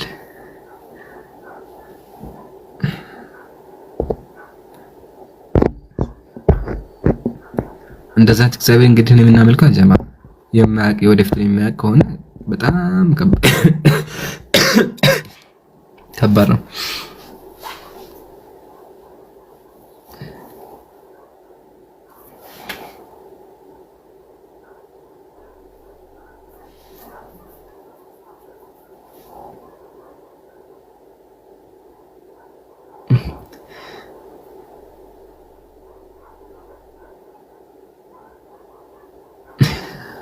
እኔ ደግሞ የፈለኩላችሁ የነበረው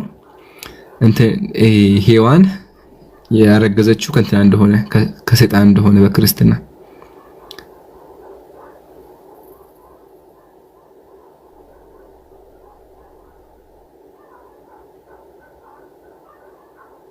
እሺ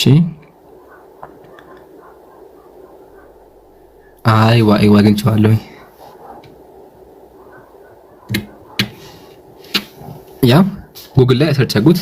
የተለያዩ መጽሐፎች ያወጣላችኋል። ጉግል ኤአይ ነው እንደዛ ያስቀምጠዋል። አኮርዲንግ ቱ ዘ ሌጀንድ ኦፍ ዘ ጂውሽ አለ በጂውሽ አፈ ታሪክ መሰረት አለ በአይሁዳውያን ቤዝድ ኦን ኤርሊ ራባያን ትራዲሽን በአባቶች አስተምሮ ትራዲሽን ከሆነ በእነሱ የተላለፈ አስተምሮ ከሆነ አለ ኢቭ ቦር ኬን ኤንድ አቤል ኬንና አቤልን ወልዳለች አለ ኤንድ የቀጥለ ሴት ወዝ ቦርን አዝ ሄር ፈርስት ቻይልድ አፍተር ዘ ፎል አለ ከወደቀች በኋላ ነው የወለደችው እያለ ይናገራል። ሰይጣን የሚል ቃል ነበር የፈለኩት እኔ። ቆይ ሰይጣን የሚል ቃል እና ብቻ በአይሁዶች መጽሐፍ እንዳለ ወቁ። የለም የሚል ካለ ደግሞ ካለ ገብተው አወራና እናሳየዋለን። አይዋ አይዋ ምሳሌ እዚህ ጋር ተመልከቱ። እንደዚህ አዳም ኒው አለ his wife Eve who had conceived from Samuel አለ ከሳሙኤል ኮንሲቭ እንዳደረገች ያወቀው አለ the angel of the Lord አግኝቼዋለሁ ከእግዚአብሔር መልአክ ጋር እንዳረገዘች ያወቃለ። ያረገዘችው ከማን ነው? ሳሙኤል ከሚባል ከእግዚአብሔር መልአክ ጋር። ስለዚህ የአዳም አስረጋጅ ማን ነው? ሳሙኤል የሚባል የእግዚአብሔር አገልጋይ። ስለዚህ የአዳም ልጆች ሳንሆን የሳሙኤል ልጆች ነን። የሳሙኤል ልጆች ነው ያጀም። ይገርማል።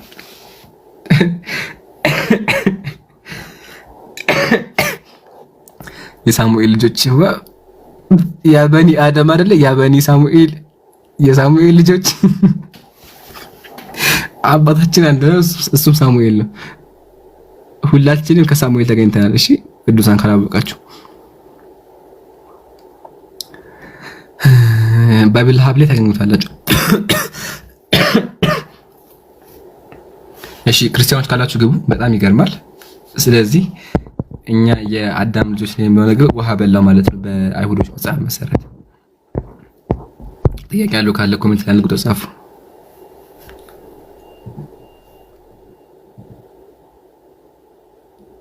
ጥያቄ ያለው ካለ ደግመዋለሁ፣ ኮሜንት ላይ ምን ታደርጋላችሁ?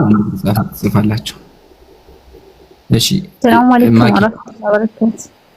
ወአለይኩም ሰላም ወራህመቱላሂ ወበረካቱ። ጥያቄ አለሽ? እንዴት ነው? አዎ አለኝ። ምንድን ነው ጥያቄ?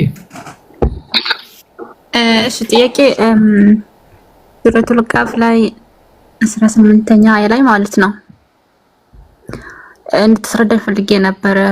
ማለት እንትኑ የሚለው ማለት ነው 18ኛ አያ ላይ ነው መሰለኝ ማ የልፊዙ ሚን ቀውሊን ኢላ ለደይሂ ረቂቡን አቲድ የሚለው ላይ ለምሳሌ አንድ ሰው ለቀልድም ወይም ደግሞ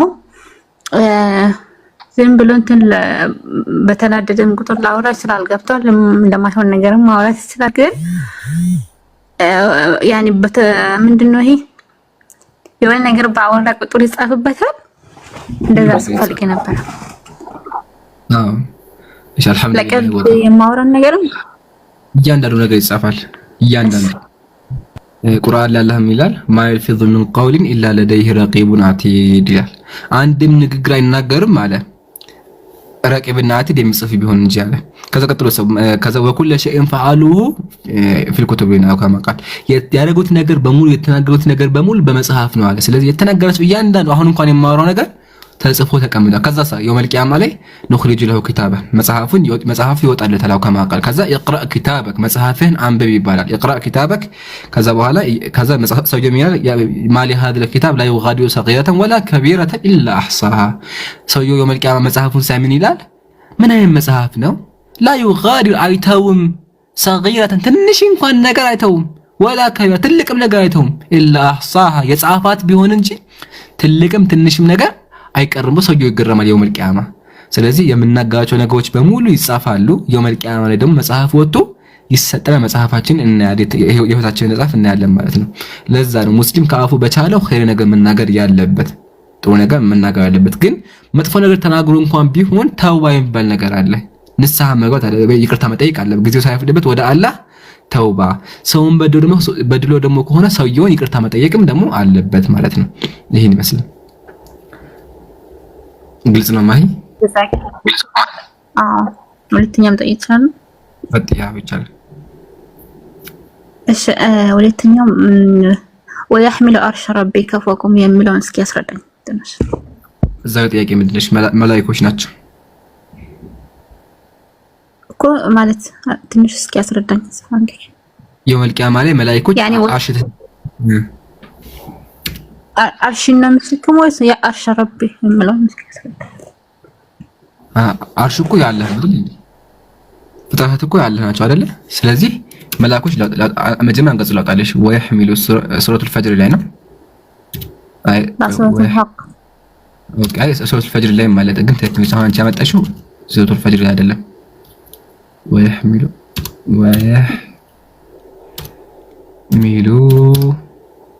عرش ربك يومئذ ثمانية 8 መላእክቶች አለ 8 መላእክቶች የውመል ቂያማ ሲደርስ ወይም የዛን ቀን የጌታህን አርሽ ይሸከማሉ አለ።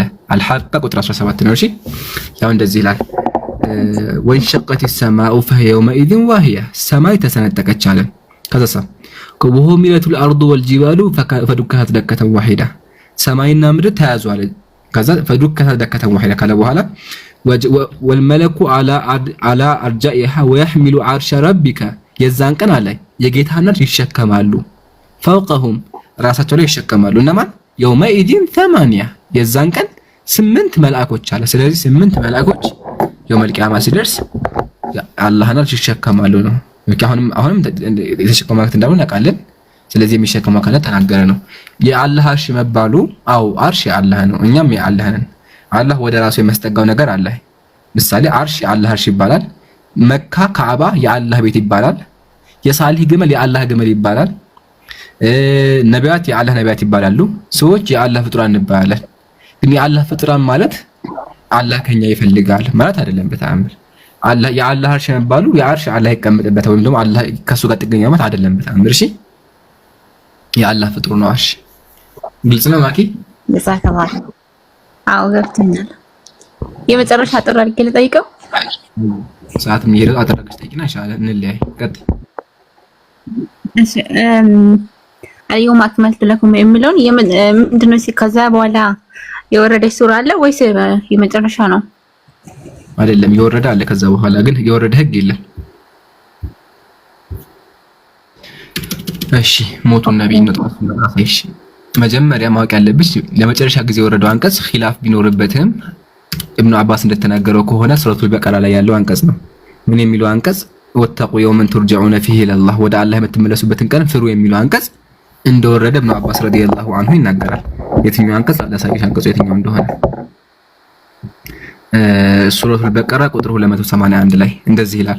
በእርሱም ውስጥ ወደ አላህ የምትመለሱበትና ከዚያም እነርሱ የማይበደሉ ሲሆኑ ነፍስ ሁሉ የሰራችውን ስራ የምትሞላበትን ቀን ተጠንቀቁ አለ። ይሄ አንቀጽ የመጨረሻ አንቀጽ ኢብኑ አባስ ምን አለ? ቃለ ኢብኑ አባስ አኺሩ አያት ነዘለት ሚነል ቁርአን ከቁርአን ላይ የመጨረሻ ስለዚህ የቁርአን የመጨረሻ አንቀጽ ይሄ ነው ማለት ነው። ወተመት አልየውም አክመልቱ የሚለው አልየውም አክመልቱ ለኩም ዲነኩም ዛሬ ሃይማኖታችሁ ሞላሁላችሁ ደግሞ የሚለው የወረደው ነብዩ ሰለላሁ ዐለይሂ ወሰለም ስለ ኡምራ ካስተማሩ በኋላ ነብዩ ኡምራን አላስተማሩም ነበር። ለምን? ወደ መካ መሄድ ስለማይችሉ ከሃዲያን መካን ስለከበቡ። ግን ነብዩ ሰዎችን ስለ ሐጅ አደረግ ካስተማሩ በኋላ ምን አሉ? ያላህን ቃል ነበቡ። አልየውም አክመልቱ ለኩም ብሎ አንበው የዘገዩ ሰሃቦች አለቀሱ። ከዛ ነብያችን ምን አሉ? መስክሩ አድርሻለሁኝ እንዴ አሉ። ሰሃቦች ደግሞ አዎ አድርሰሃ ብሎ መሰከሩ። ከዛ በኋላ ተሟላ እስልምና። ከዚህ በኋላ የመጣ ህግ የለም። የእስልምና ህግ ተሟልቷል። የእስልምና ህግ ሙሉ ሆኗል። ግን ደግሞ የወረደ አንቀጽ ነው። በምሳሌ አላህ ምን የሚል አንቀጽ አወረደ? ኢዛ ጃአ ነስሩላህ አለ የአላህ እርዳታና የመካ መከፈት በመጣ ጊዜ አለ ሰዎችም ጭፍሮች እየሆኑ በአላህ ሃይማኖት ወደ ውስጥ ሲገቡ በጊዜ። ስለዚህ ከማይዳን በኋላ የወረደ አንቀጽ አለ ነው። ግን ህግ አልወረደም። ግልጽ ነው። አዎ በጣም እንደዛ ከላህ ይጠብቀ። አሚን ጀዛከላህ ወይ። እሺ ያጅም ሰዓት ይረስልሁ ይበቃናል። ነጅም ቀጥይ ሼክ እህቴ።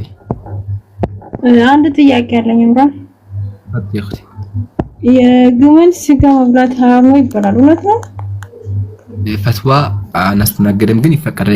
የግመል ስጋ ሐላል ነው፣ ሐራም አይደለም። ኦኬ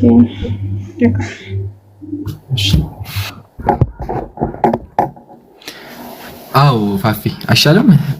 ሰዓት አለን አንድ 40 ደቂቃ አለ፣ ግን ደከም ለምን እንደሆነ ጥያቄም ደግሞ የሆነ ርዕስም ቢኖር ጥሩ ነበር። ርዕስም ቀጥል ነበር፣ ግን ርዕስም ስለሌለ ኢንሻአላህ አላህ ካለ ነገ እንገናኛለን። የከፈተ ሰው አለ እንዲሁ ፋፊ ሊገልብጣችሁን እንሂድ ኢንሻአላህ። የከፈተ ካለ ቼክ አድርጋችሁ ነው የከፈተ አለ።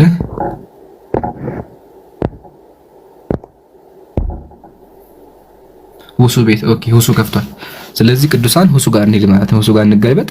ስትገለበጡ በዛው በእግረ መንገዳችሁ ፖስት ያደረኩትን ቪዲዮ እያያችሁ ተገለበጡ። ባረከላሁ ፊክም። እሺ መልካም መገልበጥ ለሁላችንም። ኡስታዝ የቀረ ሐሳብ አለ? ኡስታዝን አስገቡት። ያጀማ ሐሳብ አለ? ኧረ ይምሩ ሰላም አለይኩም ወራህመቱላሂ። ወአለይኩም ሰላም ወራህመቱላሂ። እሱ ጋርም የሆነ የገቢ ማሰባሰቢያ ፕሮግራም ነውና ምናልባት ጊዜ ካለ መለሳለሁ። ገስት ክርስቲያን ካለ ልፈልግ እንትን ዲያቆን ካለ ዲያቆን ወይም ደግሞ ስራቸው ማን ነው ፓስተሮች ካሉ ከዛ እንቀጥላለን ማለት ነው። ካሉ ነው ከሌሉ ኢንሻአላህ እንመለሳለን። ባረከላሁ ፊኩም። እሺ ፓስተር ሁላችሁም ታውታ ማድረግ አትርሱ። መጽሐፉን አውርደው። እሺ ወደዚህ እናገው። አይ መጽሐፍ ሁሉ አልገባማ አልገባም። እሺ አሁን ፓስተር እንደ ድሮ ግን ፓስተር የለም ያጀማ። ድሮ ብታዩት ገስት ላይ እንትን በቃ ፓስተር ነብይንታ ዲያቆን ምናምን ነበር የሚለው። አሁን ግን ስም እየቀየሩ ይሆን እንግዲህ አለ ያውቀው። ስም እየቀየሩ በአዲስ ኮንተንት መጥቶ ይሆን አናውቅም። እሺ ወይም ሰርች ላይ ገስት ፓስተር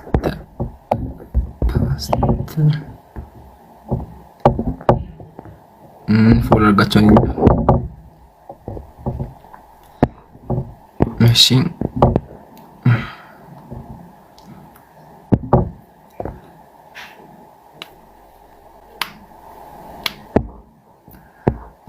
ተሸሙ ደብረ ማርቆስ ደግሞ ደብረ ማርቆስ ምናምን ሲል ኬስ ነው ልላሉ ከስርሚያ ኦንላይን ሎተሪ ይላል። አሳዝን እኔ ተሾመ ደብረ ማርቆስ በቃ ሄማ ዲያቆን ነው ምናምን ብዬ ልቀበል ስል ከጎን ኦንላይን ሎተሪ ቸብቻቢ ነው ይመቻው። እሺ እነ ጫቱ አሉ እነ ነብይ ጫልቱ። እሺ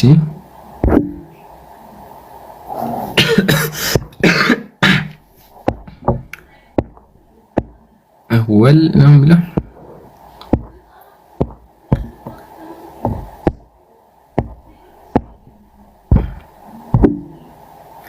ሁሉም ይልመጀመ ሁሉም አይቀበሉም። አንድ ብቻ ነው ፓስተር ያገኘሁት አይቀበልም አይገባም። እሺ ሌላ ካለ እስከዛው ታብታባጉ ከሌለ ኢንሻአላህ ወደ ፕሮግራማችን እንመለሳለን። ያው ከክርስትና ያወጣ ይገደላል የሚል ነው እየተወራ ያለው፣ በሱ እንቀጥላለን ማለት ነው።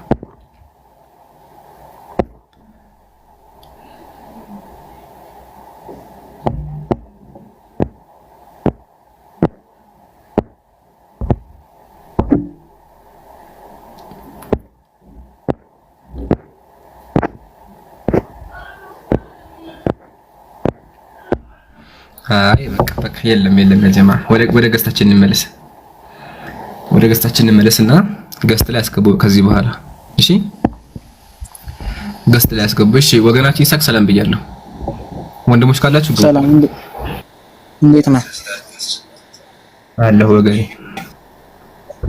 ቅድም እኮ አስወጣኝ እየጠየቁ አስወጣኝ ቅድም። አይ ጥያቄ ጠየቅ መለስንልህ ጨረስን ማለት ነው። ሁለተኛ ጥያቄ ደግሞ ሰዓትም ስላልነበረን አወረድን።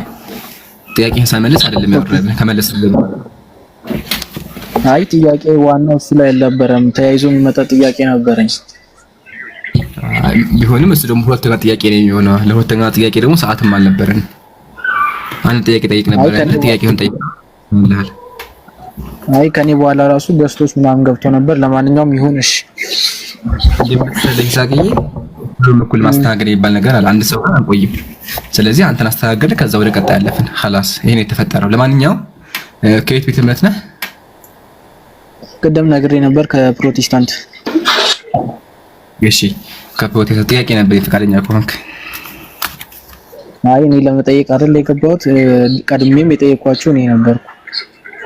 በቃ እንትን እሺ አንተ ጥያቄ ጠይቅ እስልምና ላይ፣ ከዛ እኔ ተመሳሳይ ጥያቄ ክርስትና ልጠይቅህ። አንተ የምትጠይቀውን ጥያቄ ተመሳሳይ ክርስትና ልጠይቅህ። ከዛ መልሱን ከሌለ ችግር የቤት ስራ ትወስደዋለህ። ትስማማለህ? አይ ቅድምም እኔ ተናግሬ ነበር። እኔ ያን ያህል እምነት ጠንካራ አይደለም፣ እውነቱን ፈልጌ ለመግባት ነው ምናምን ብዬ ነበር። ብትጠይቅኝን ነገር ላልመለስልህ እችላለሁ።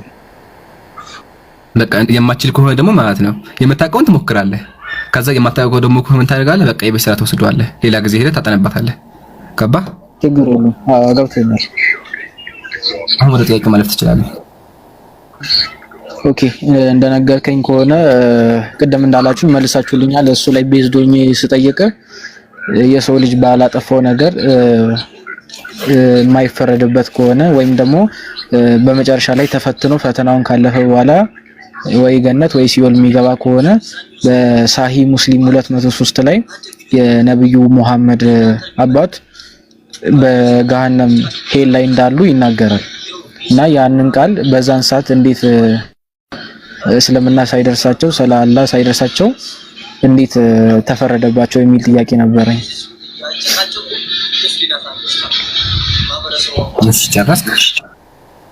ጨርሻለሁ። እሺ የምታገደው መልሱን አዳምጥ። የምታደርገው እንዴ? እሺ አልሐምዱሊላህ ወከፋ። ጥያቄው ምንድነው? ነብዩ ሰለላሁ ዐለይሂ ወሰለም ሐዲስ ላይ ኢነ አቢ ወአባከ ፊናር አሉ። የኔ አባትና የአንተ አባት ገሃነም ነው አሉ ይላል። እና ያው ሰውየው መልእክት አደረሰው ነበር የነብዩ አባት አብደላህና ለምን ገሃነም ገባ ተባለ ነው። አንደኛ ነብዩን ያሳደጋቸው አባታቸው አልነበረም፣ አብዱል ሙጠሊብ የሚባል ሰው ነው። አብዱል ሙጠሊብ ደግሞ በነቢያችን ጊዜ ነበረ፣ እስልምናን ተሰብቶታል። ወላ ሐታ ሊሞት ሲራሱ ነብዩ ሰለላሁ ዐለይሂ ወሰለም ከጎኑ ሆነት ያ አቢ አባቴ ሆይ እስልምናን ተቀበል እያሉት ሲጎተጎት ነበር። እሱ ግን ምን መጨረሻ ላይ ምን አለ? እልሃዝ ወይም ደግሞ በቃ የቤተሰቦችን እምነት አልቀየረም ብሎ በጣዖት አምልኮ ላይ ሞተ። ስለዚህ አሁን እንዳየው ምንድነው ነብዩ አባት ሲሉ ያሳደጋቸው አካል እንደሆነ እንገነዘባለን። ለምን እዛው ሐዲስ የቀጥሎ ምን አለው? ያ አቢ አባቴ ሆይ እስልምናን ተቀበላሉ። ስለዚህ ደርሶታል። አንደኛ ይሄ እንኳን አያስኬድም ደግሞ ብትለኝ፣ ሁለተኛ ቁርአን ላይ አላህም ቢናገር ወማ የንጢቁ አኒል ሀዋ ነብዩ ሰለላሁ ዐለይሂ ወሰለም ከራሳቸው አይናገርም ብሏል። ስለዚህ ነቢያችን ከራሳቸው ስለማይናገሩ አላህ የወደፊቱን አሳውቋቸው ነው ብለን መመለስ እንችላለን። ሲምፕሊ ግልጽ ነው። ግልጽ ነው። እሺ ተመልሶልሃል? አይ ያን ያህል በደንብ አልገባኝም። ሞር ብታብራራልኝ በደንብ ስላልገባኝ ማለት ነው። ምክንያቱም እንትን ሌሎች ሶርሶች ላይ የሆነ እንትን ላይ የጉግል ኤአይ ላይ ገብቼ ጠይቄ ነበርና የሆነ ጊዜ ዳይፍ የሚባል እንትን ሐዲስ ምናምን አለ እንደዛ ይሆናል ብዬ ጠይቄ ነበርና ስኮላሮች ሁለት ቦታ እንደሚከራከሩበት ይናገራል። እንዴት ስኮላሮች ይሄን ያህል ጥያቄ ሊያነሱበት ቻሉ ማለት ነው? ያን አንተ እንደምትለው ከሆነ ለምን ሁለት ቦታ ወገን ተከፋፈሉም አይነት ነው። እሺ መጀመሪያ ሐዲሱ በሁለት ዘገባ ነው የመጣው። ወገኔ በቃ እሱ ነገር አስረዳ። በቃ ችግር የለውም። ሐዲሱ ሰሂህ ነው፣ አልከራከርም። ዳይፍ ነው ያለም ካለ አንተ መጣሁን ሐዲስ ሳይሆን ሌላ ሐዲስ ይሆናል። ከፈለክ ፈትልህ እንዳውም እዚህ ጋር እንድታዩ ማለት ነው። ኢነ አቢ ወአባክ የሚለው ሐዲስ ሰሂህ ሐዲስ ነው። እሺ ታውጣልክ ዳይፍ አለው ግን ደግሞ ዋናው ሐዲስ ሰሂህ ነው። ወአባክ አናር ይታያል።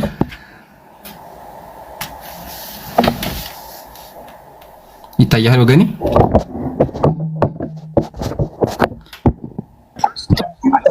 ያየኸው ከሆነ እዚህ ጋር ሐዲሱን ሰሂህ ነው ይለዋል። ያው ሐዲሱ ምንድነው? ሰሂህ ነው። እሺ ሐዲሱን አንብብልህ።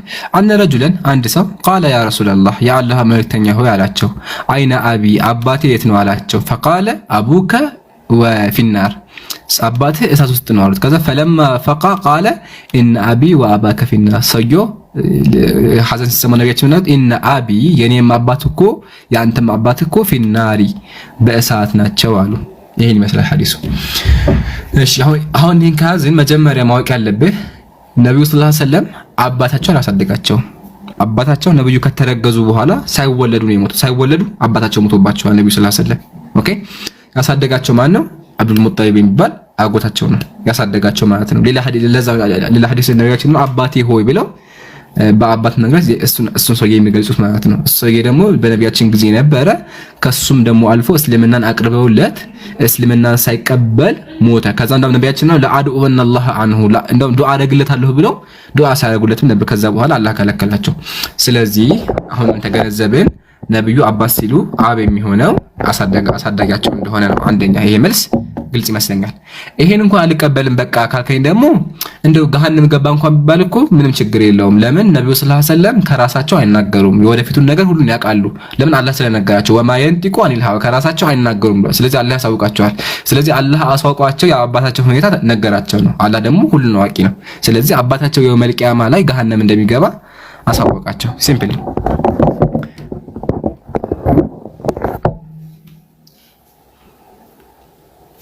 ወረደ።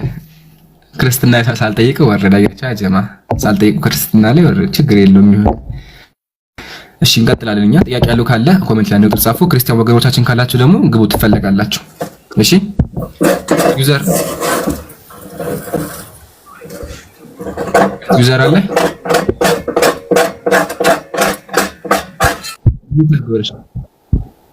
እሺ ኑን ፍቅርን ላልተኖረ ዋብስ አለ ወገኔ ወይም አለሽ አሉ አለ ወይም ናኖ አው ናኖ ሙሉ ስም ናኖ ፍቅርን ላልተኖረ ፍቅር አይደለ?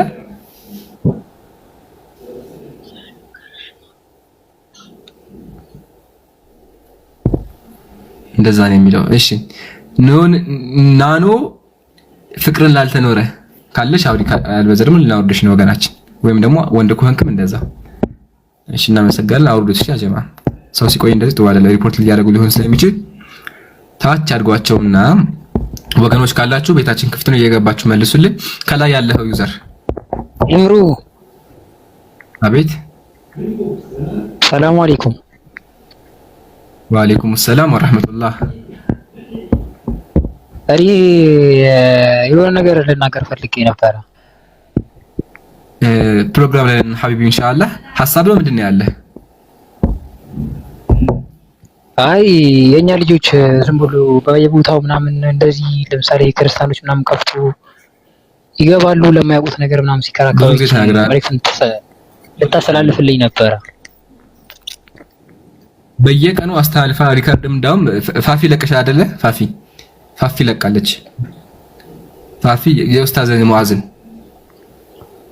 በጣም ለቀዋለች እና ኢንሻአላህ ማይሆን ነገርና ብዙ ፋፊ ለቃለች እና የእሷ ቤት ገብተህ ፖስት ያደረገችውን ቪዲዮ ሂደህ ያው ኡስታዝ ሙአዝና እኔ በደንብ አድርገን አስተናግረናል። አይፈቀድም ብለን አላህን ፍሩ ብለን መክረናል። ስለዚህ ኢንሻአላህ ርዕስ እንዳይቀየርብን በርዕሳችን እንቀጥላለን። አንተ ደግሞ ላልከው ወንድሜ ፋፊ ከላይ ያለች ቀይ ፕሮፋይል ያላት እህታችንን እሷ ፖስት ያደረገችውን ቪዲዮ ገብተህ ተመልከተ።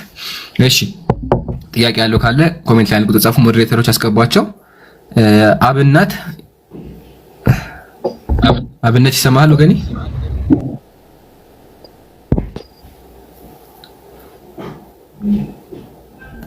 አሉ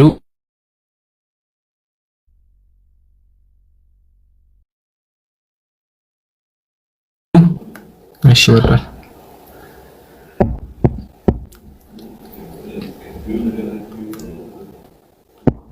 መሬት አካላች በየተራ አስገቧቸው። እሺ ወአለይኩም ሰላም። ይችላል ቢቀጥል እንትን እኔ ያልገባኝ በረመዳን ዙሪያ ነው።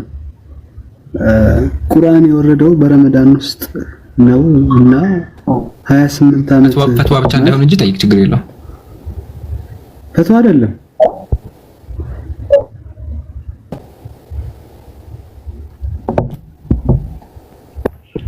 ቁርአን የወረደው በረመዳን ወር ውስጥ ነው እና ኔትወርክ ከኔ ጋር ነው። እሺ አሁን አይሰማም? ይሰማል። ቁርአን የወረደው በምን ወር ነው ያልከው?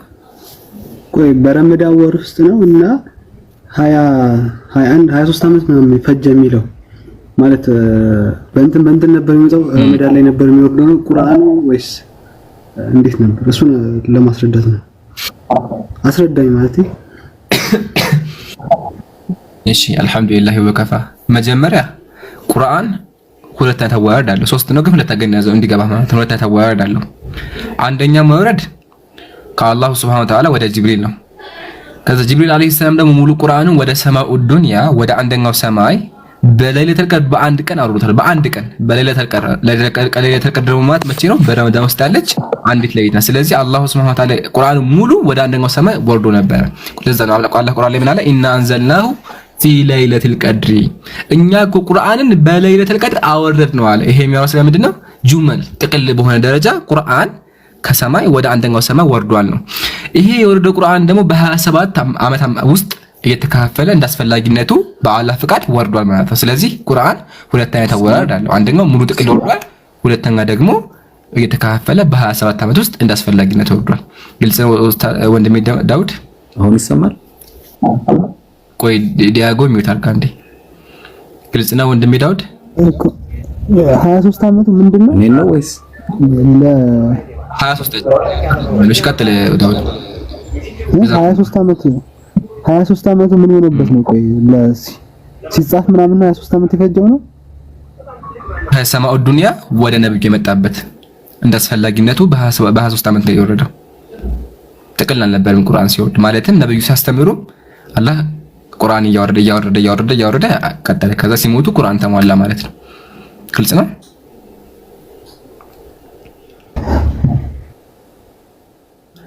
ስለዚህ ረመዳን ወረደ ነው የሚባለው ምንድነው?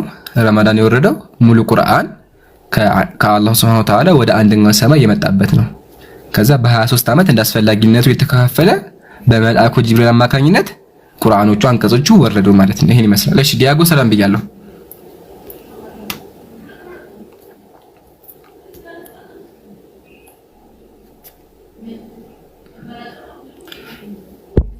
እሺ የለም መሰለኝ ኔትወርክ ይዞታ እንጠብቀው። የዘማ ታብታባጎላችሁ ጥያቄ ያለው ካለ ኮሜንት ላይ አንገቱ ጻፉ። ሞዴሬተሮች አስገቧቸው። ታብታ ማድረግ አትርሱ። ባረከላሁ ፊኩም። ዲያጎ ይሰማል?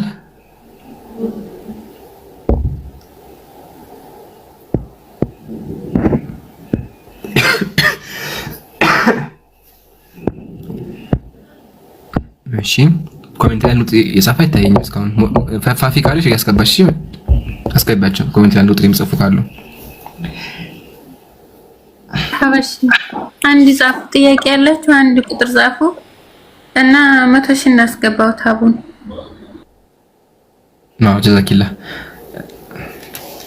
ኡስታዝ ጀማል የሚጨመር ሀሳብ ካለ ምናምን መሄድ ይቻላል። ይምሩ ስልኬ ላይ ላውርደው። አይ የለም አይ እሺ ዲያጎ ይሰማሃል? ለመጨረሻ ጊዜ ላውርድ ነው ወገኔ።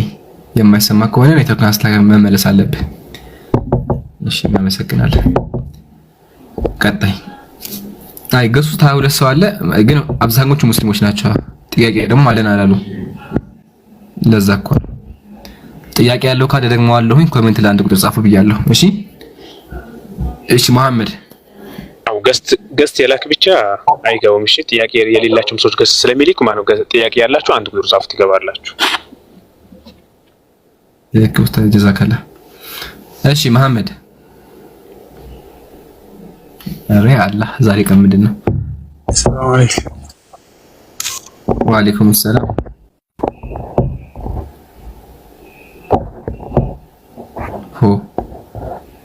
ከኔ ጋር ነው ምንድነው? ግራ ገባኝ እኮ ሰው እየገባ አያወራም። ኔትወርክ ኢትዮጵያ ውስጥ ዛሬ ሰላም እንዴ? ምንድነው? ይገባሉ ከዛ ዝም ሰላም አለይኩም ወራህመቱላሂ ወበረካቱ። እንትን ለቤቱ አሪፍ ይሆናልና የጊፍት የቲክቶክ ምልክት ካላችሁ ስጡ እና ሜምበርም ኢምራን ከሚለው በጎን ለቅርጿን ይነካችሁ። ኔትወርክ አያስቸግርም። በዛው ለላይፉም አሪፍ ነው። እንደዛ ሲባል ሰምቻለሁ። ያው የቲክቶክ ምልክት ያላችሁ ዝም ብላችሁ አንድ ሁለት ብቻ ስጡ። አትናታኩ። በቃ ጀስት ብቻ ላይቭ ጥሩ እንዲሆን ስጡ እና ሜምበር ሁኑ ነው ያለው። ሜምበርነት እንደሚሆን አላውቅም፣ ግን ሁኑ። ሰላም አለይኩም። ወአለይኩም ሰላም ወራህመቱላህ። አብዱ ይቅርታ ስልኬ እንትን ብሎ ነበርና እኔ አስፈላጊ ጥያቄ ነበረኝ። ቀጥላ ይቻላል። እንትን ኢንሻአላህ ከርዕስም ውጪ ቢሆን ሼህ አህመድ ዲዳት አላህ ይርሐማቸውና የሆነ እንትን ሲያወሩ ሰምቼ ነበረ። የመጨረሻው ክፍለ ዘመን ላይ የሚመጡ ሰዎች ወደ መካ የሚጓዙ ሰዎች እነኛ የተባረኩ ህዝቦች ናቸው የሚል አንቀጹን ግን አውዲዮ ላይ አልገለጸውም ነበርና ቪዲዮ ላይ ከምታውቀው ከሆነ ያንን አንቀጽ እንድትነግረኝ ፈልጌ ነበር። ምን መካ የሚጓዙ ምን ሆኑ? ከመጽሐፍ ቅዱስ ላይ ከባይብል ላይ ማለት ነው። አህመድ ዲዳት የህንዱ ማለት ነው ሲናገሩ ሰምቻቸው ነበረ።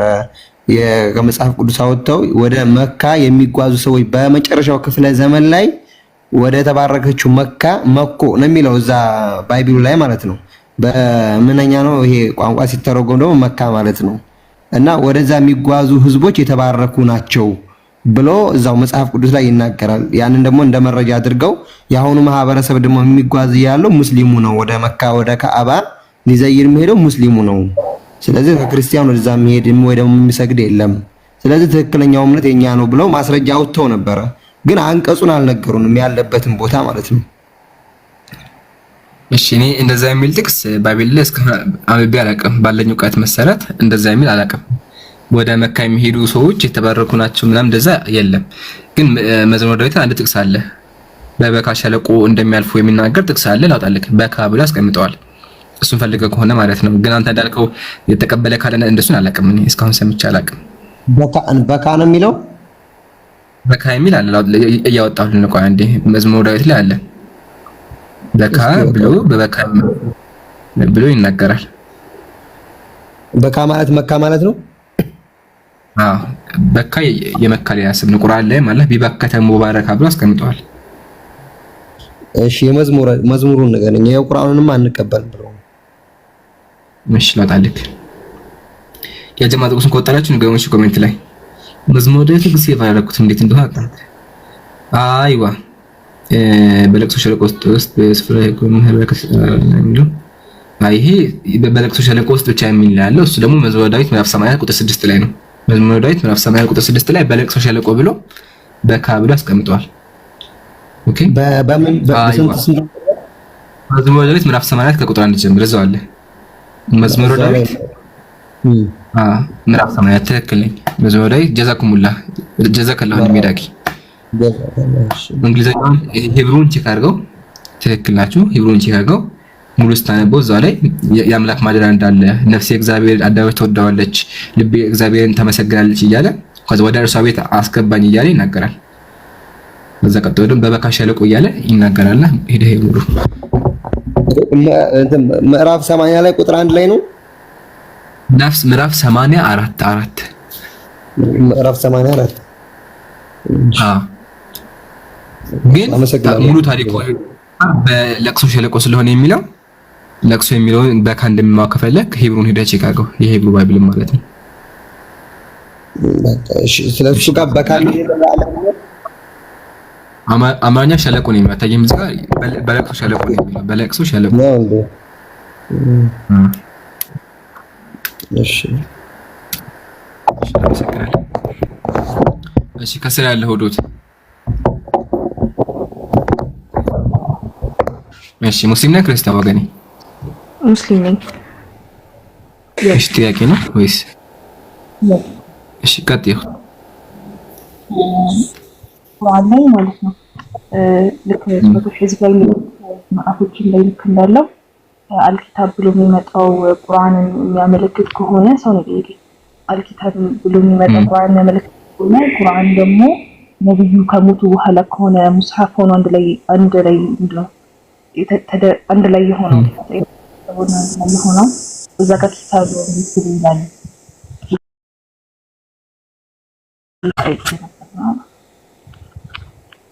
ኦኬ ለምን ኪታብ ተባለ?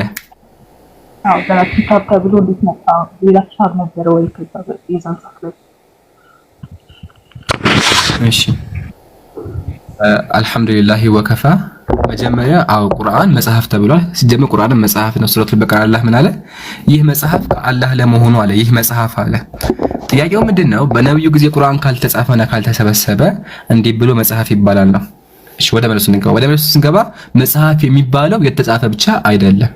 ደግሞአለሁ፣ መጽሐፍ የሚባለው የተጻፈ ብቻ አይደለም። የቃል መጽሐፍ አለ፣ የኦዲዮ መጽሐፍ አለ። ምሳሌ አሁን ፕሌይ ስቶር ገብታችሁ ኦዲዮ ብላችሁ ሰርች ብታደርጉ የቃል መጽሐፍ አለ ወይም የድምጽ መጽሐፍ ብሎ አለ። ኦኬ ስለዚህ መጽሐፍ የሚለው ቃል የሚውለው ሁልጊዜ በለንትን ብቻ አይደለም። ይሄ ለጥራዝ ብቻ አይደለም።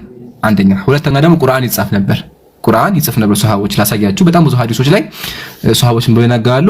ኩና ኑዓሊፉል ቁርአን ብለው ይናገራሉ። ላውጣው ሐዲሱን አንዴ ሙስሐፍ ያ እዚህ ጋር ሱሐቦች ኩና ኑዓሊፉ ቁርአን ሚን ሪቃኢ ወሱፍ ያሉ ይናገራሉ። ስለዚህ ቁርአን ይጻፍ ነበር ነው። ያ እዚህ ጋር ምሳሌ ይሄ አይደለም ሶሪ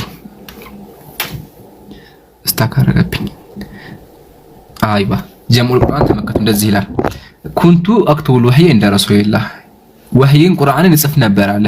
ኩንቱ አክቱቡል ወህይ እጽፍ ነበር። ስለዚህ ሱሐቦች ይጽፉ ነበር። በመጽሐፍ ደረጃም ተጽፏል ነው። ግልጽ ይመስለኛል። ግን ደግሞ ባይጻፍ እንኳን የቃል መጽሐፍ አለ። ቁርአን ደግሞ የቃል መጽሐፍ ነው። ጽሁፉ ሁለተኛ ነው እንጂ ዋናው የቃሉ ነው። ሰሃቦች ነብያችን መተው መጽሐፍ ይዘው አላስተማሩ። ነብዩ በቃል ነው ሰሃቦችን ሲያስተምሯቸው የነበረው። ሰሃቦች ይጽፋሉ፣ አዎ ይጽፋሉ፣ ግን ዋናው ደግሞ በቃል ነበረ እንዲያፍዙ የሚያደርጓቸው። ስለዚህ ቁርአን የቃል መጽሐፍ ነው። እሺ ዶት ተመለሽ። ስለዚህ መጽሐፍ ምን ዲፋይ ጻፈው ያመለሳለሁ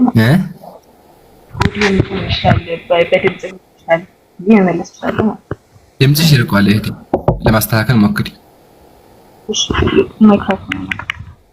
ሁለተኛ ጥያቄም አለኝ። ቀጥል። ይሄ ተመልሷል መጀመሪያ? አዎ በቃ ቁርአን ኪታብ ተብሎ ሊጠራ ይችላል። መጀመሪያም በኦዲዮም ደግሞ ሊሆን ይችላል። ግዴታ በጽሁፍ ብቻ የተጻፈ አይደለም። ኪታብ ተብሎ ሊጠራ ይችላል። ማሻአላ ምሳሌ ላሳያችሁ።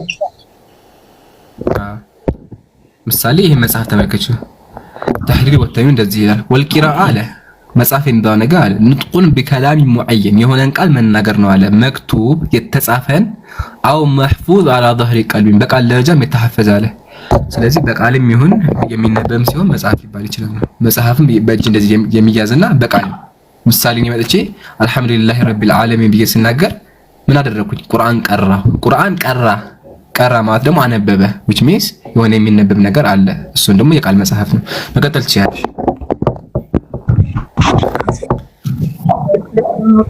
ደግሞ ሱረቱል ቀለም ላይ ይቅራ ሲባሉ ራሱላችን የተጻፈ ነገር ነው ወይስ ደግሞ ሪሳይት እንዲያደርጉ ነው? ሪሳይት እንዲያደርጉ ከሆነ ማዕና ቢቃሪ ለምን ያሉት ሪሳይት ማድረግ ይችላል ነበር ወይ ከዚህ ተጠየቀ። የተጻፈ ነገር ነው ወይ ሲባል መጀመሪያ አይደለም ብዬ ስለነበረ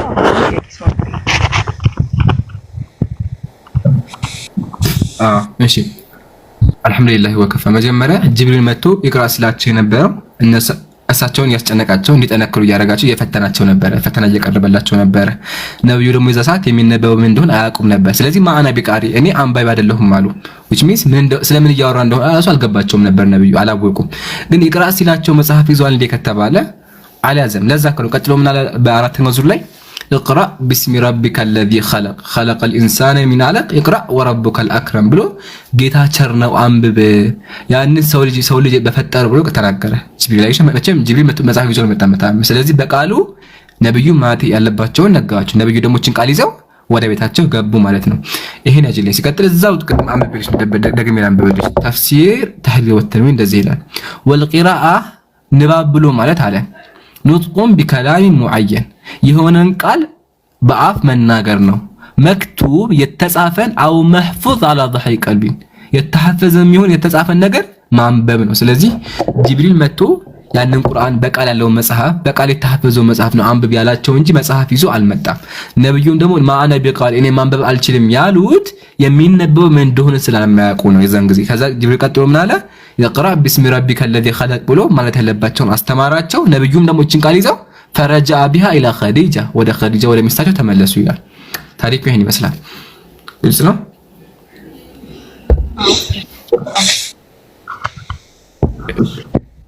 ሌላ ጥያቄ አለ?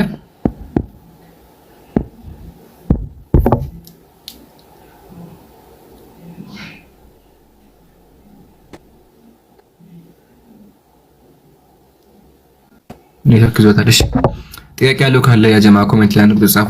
ወገኖቻችን ካላችሁ ገብታችሁ መወያየት ትችላላችሁ። ቤታችን ክፍት ነው። ባት ኢምሩ እንትን ብሎክ እንዳናደርግ እሺ። የፈለገም ተሳዳቢ ቢሆን ሚት ከተደረገው ምንም ማድረግ አይችሉም እኮ ወነ መንገድ ላይ ተወኩ ነው ኢንሻአላህ።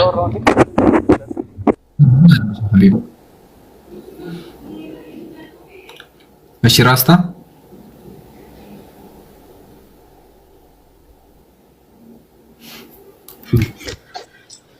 ሰላም አለይኩም። ወአለይኩም ሰላም ወራህመቱላህ። ኢምራን የሆነ ቪዲዮ ለቆ ነበር እፎይ አይተዋል? ወገኔ ማስታወቂያ ትስራ። ጥያቄ ካለ ጥያቄ ጠይቅ።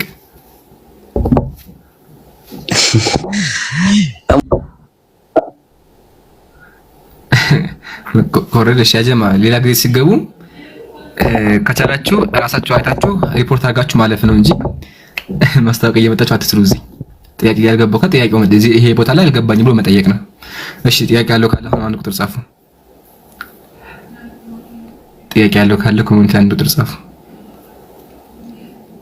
ይቻል ቀጥ ዶት ስታራሽ እኮ አልሰማችኝም እና ነው።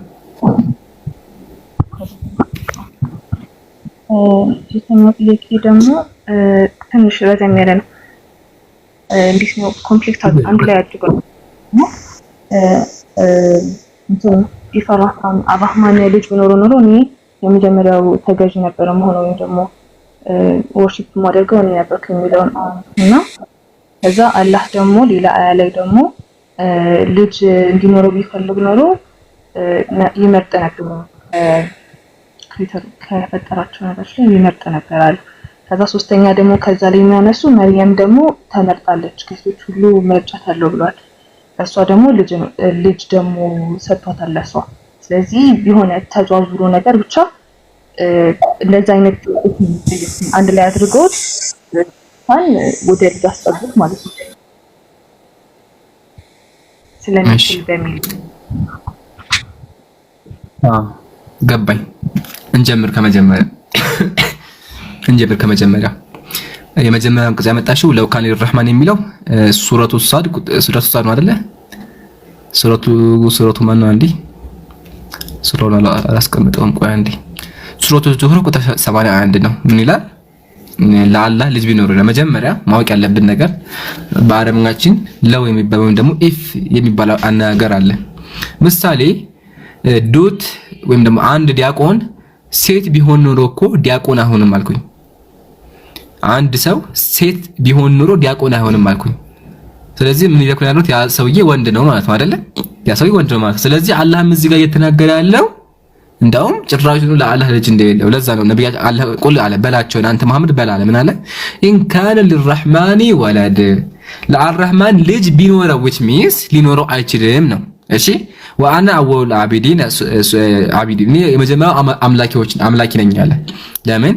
የአምላክ ልጅ አምላክ ስለሚሆን ምንም ጥርጣሬ የለውም።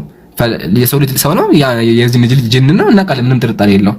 ስለዚህ አላህ ቢኖር ግን which means ጭራሹን ሊሆን አይችልም የሱ ባህሪ አይደለም ብሎ ተናገረ። ግን ቢሆን እኮ እኔ ራሱ አመልኩ ነበር እናንተ እንኳን ሳታመልኩት እኔ ራሱ አምላኪ ነበር በላቸው አለ። ግን ደግሞ እውነታው ምንድነው? ለአላህ ልጅ አይኖረውም ነው። ዘጋን። እዚህ ጋር ጥያቄ ያለሽ መጀመሪያ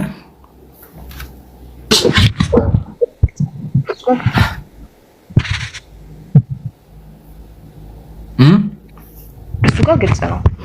እኔም እንደዛ ነገር የመለስኩት ግን እንዴት ነው ይመርጣል የሚለውን አምጥታ እሷ ስለሆነች። እሺ አሁን ደግሞ ወደሱ ደግሞ እንምጣ። እሺ ይሄን ካየ መጀመሪያ ይሄን ከተስማማን በኋላ መጀመሪያ ጊዜ ከመጨመርሽ ነገር አቢዲን አምላኪዎች ከአምላኪዎች ነው ሲባል ምንድነው ካን ደግሞ አልሙእሚኑ ቢላህ ነው። ይሄን ነገር የሚቀበል የመጀመሪያው ሰው እኔ ነበርኩኝ የሚል ትርጓሜም አለው። ስለዚህ አላህ ልጅ ቢኖረው ግን የለውም የሱ ባህሪ አይደለም። ግን እናንተ እንደምትሉት እንኳን ቢሆን እኔ የመጀመሪያው በሱ ነገር የማምን ነኝ የሚል ትርጓሜ አምላክ ሲባል ሂጄ ለልጁ ሰግዳለሁ የሚል ትራይም እንደዛም አይወሰድም። የሚወሰደው አልሙእሚኑ ቢላሂ በአላህ የማምን ፈቁል ኢን ካነ ሊላሂ ወለዱን ፊ ቀውሊኩም ወአና አወሉ መን አዕቡዱላህ ወህደሁ ያለኝ ነቃ። ስለዚህ የሚቀበል የሚል ትርጓሜ ያለው። እሺ ይሄን ከጨረስን ሁለተኛ ደግሞ አላህ ከፈለገ ከፍጥራቱ ለስተፋ የማይخلق አይደለ? እሱን ደግሞ እናውጣው። እሱ ደግሞ ስራ ስንት ነው ታውቂዋለሽ? ለስ طفا مما يخلق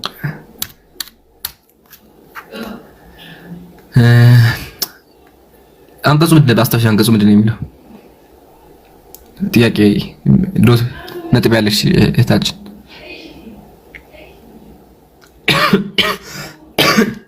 እየሰማሽ ነው?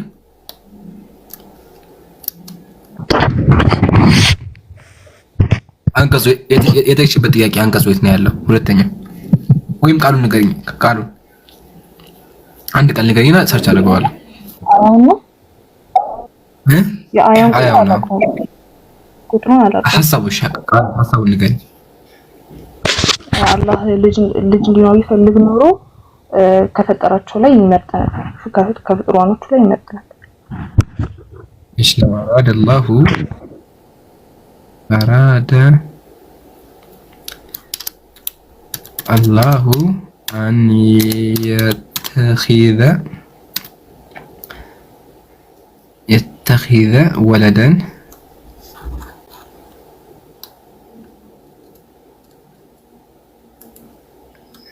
እንዴት ታለችም እንዴ?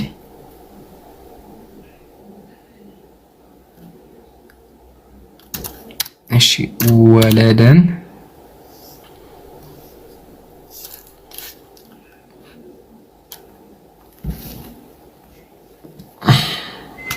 አግኝቼዋለሁ።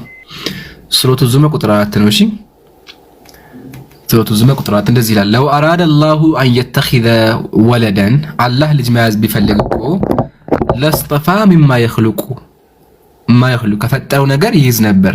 ማየሻኡ ሱብሓነሁ ሚማ የኽሉቁ ማየሻኡ ሱብሓነሁ ወሁወ አልዋሂዱል ቀሃር ብሎ ይናገራል። እሺ ወደዚህ ደግሞ ስንመጣ አላህ ልጅ ለምን አልያዘም የሚል ጥያቄ ከተነሳ ደግሞ ባህሪው አይደለም ነው አይደለ? ማካነ ሱረቱል መርየም አላህ ምን አለ? ማካነ ሊረህማኒ አን የተኺዘ ወለዳ ለአርረህማን ልጅ መያዝ አይገባውም ብሏል። ስለዚህ ለአላህ ልጅ መያዝ አይገባውም። ግን ደግሞ ቢፈልግ እኮ ማድረግ ይችላል።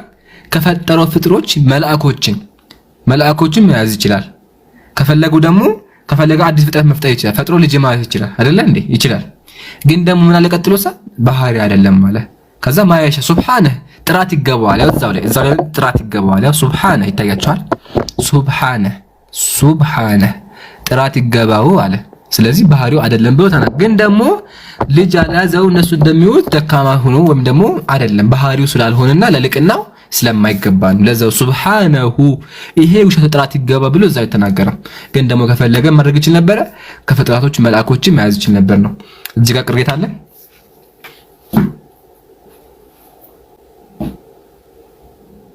የለኝም። መጨረሻ አላህ አደምን መርየምን መርጧታል ነው አይደለ? ከዛ መርየምን መረጣት ከሴቶቹ። እሺ ወደሱ ደግሞ ስመጣልሽ ይሄ ወርድ በወርድ ፋላሲ እንለዋለን። ማለትም ቃላቶችን አመሳስሎ ፋላሲ መስራት። ፋፊሻ ሙስሊም ናት፣ እኔ ሙስሊም ነኝ፣ ስለዚህ ፋፊሻ ኢምራን ናት። እንደዛ አይነት ሎጂክ ነው እየተነሳ ያለው። ሎጂኩ ምንድነው? ኢምራን ሙስሊም ነው፣ ፋፊሻ ሙስሊም ናት፣ ወይም ደግሞ ኢምራን ኡስታዝ ነው፣ ፋፊሻ ኡስታዝ ናት፣ ስለዚህ ፋፊሻ ኢምራን ናት የሚል የሚመስል ሎጂክ ነው አሁን ደግሞ እየተነሳ ያለው። አሁን አላህ ኢስጠፋ አላህ መረጠ ሲባል ምን ማለት ነው ወደሚለው ደግሞ እንምጣ። አላህ ከሰዎች አይደለ ነቢያትን ይመርጣል። ነቢያትን የሚመርጠው ከሰዎች ደግሞ ደጋግ ሰዎችን ይመርጣቸዋል። ምሳሌ ቁርአን ላይ አላህ ምን አለ? ኢነላህ አስጠፋ አደም አለ። አላህ አደምን መረጠው አለ። ታውቃላችሁ አላህ አደምን መረጠው አለ። ቆይ አንዴ ወሃብነ ለሁ ሳይሆን የት ነው ያለው? አንዴ ኢነላህ አስጠፋ ኢነላህ አደም አይዋ አደም ኢነላህ አስጠፋ አደም ወኑሃ የጀማዓ ታዲያ የምትበፍደ የት እንደገባች አገኘኋት። አደም ወኑሃ አይዋ ያው ሱረቱ አሊ ኢምራን እንደዚህ ይላል። ተመልከቺ ኢነላህ አስጠፋ አደመ ወኑሃን ወአለ ኢምራን አለ። አላህ አደምን መረጠ፣ ኑህን መረጠ፣ ኢብራሂምን መረጠ፣ የኢብራሂም ቤተሰብ መረጠ፣ ወአለ ኢምራን የኢምራን ቤተሰብ መረጠ አለ። የኢምራን ቤተሰብ የማርያም አባት ማለት ነው። አይሽ አይደለ? ከዛ አለል ዓለም በዓለማት መረጣቸዋል። በምን ላይ? በዓለማት ላይ። ስለዚህ አላህ መረጠው ማርያምን ብቻ አልነበረም፣ አደምን መርጧል፣ ኖህን መርጧል፣ ነቢያት መርጧል። ግን ከሴቶች ደግሞ እሷን መርጧታል። ከሴቶች ምሳሌ በነቢያችን ጊዜ ከበወሰቱ ፋጢማ ተዘህራ እና አይሻ እንደ ኸዲጃ እንደመረጣቸው ሁሉ በዛን ጊዜ ደግሞ አሲያ እንደመረጠ ሁሉ ማርያምንም መርጧታል። ማርያም የተመረጠች ሴት ናት። ቁርአን ላይ ስሟ የተጠቀሰ ብቸኛዋ ሴት ናት። ስለዚህ አላህ መርጧታል። አላህ መርጧታል ሲባል መርጦ ልጁ አርጓታል ማለት በተአምር አይደለም። እንደዛ የሚል ሎጂክ ጭራሹን አያስኬድም። እንደዛ ከተባለማ አደምም አላህ መርጧታል፣ ኑህም አላህ መርጧታል። ስለዚህ አደምም ያላህ ልጅ ነው ማለት እኮ ነው። ስለዚህ ፋላሲው አያስኬድም። ቃላት ማመሳሰል ተገቢ አይደለም። አላህ እዛ ጋር ይመርጣል ሲባል የተፈለገው ምንድነው? ይይዛል ነው። ለራሱ ልጅ ማድረግ ይችላል፣ ግን ባህሪ አይደለም ነው። እዚህ ጋር ደግሞ አላህ ከዓለማት ላይ የመረጣቸው ሰዎች እንዳለ ነው። ምሳሌ አላህ ከፍጥረት ሁሉ የሰው ልጅ አክብሮት አይደለ? ወለቀድ ፈደልና አይደል ይናገራል። የሰዎች በሙሉ የተከበርን አላህ ከፍጥረት ሁሉ አክብሮናል፣ እኛን ከእንስሳ አክብሮናል እኛን። ኦኬ እኛ ተመርጠናል። ከሱ ማፍ ደግሞ ከሰዎች ደግሞ ማን መረጠ? ነቢያት መረጠ። ከነቢያትን ደግሞ ነቢያችን መረጠ። ነቢያት ቢባሉትም ግን ነብዩ ሰለላሁ ዐለይሂ ወሰለም የመጨረሻ ነብይ ናቸው። ስለዚህ ስቴፑ በዚህ ነው የሚሄደው፣ ደረጃው በዚህ ነው የሚሄደው። መረጠ ሲባል ቃላት ማመሳሰል ተገቢ አይደለም ነው። ግልጽ ነው እህቴ?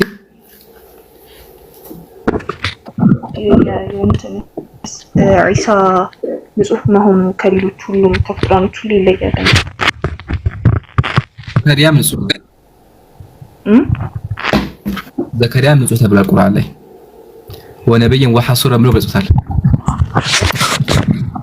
ንጹህ ነው።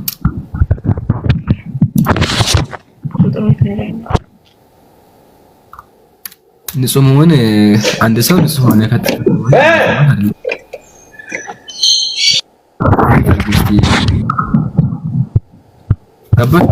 ገባሽ? አላህ መረጠው፣ አላህ ንጹህ ያደረገው እንትናን ብቻ አይደለም፣ ኢሳን ብቻ አይደለም፣ ነቢያትን መርጧቸዋል። እንዲሁም ደግሞ የህያ ንጹህ ነው። ለዚህ የህያ ንጹህ እንደሆነ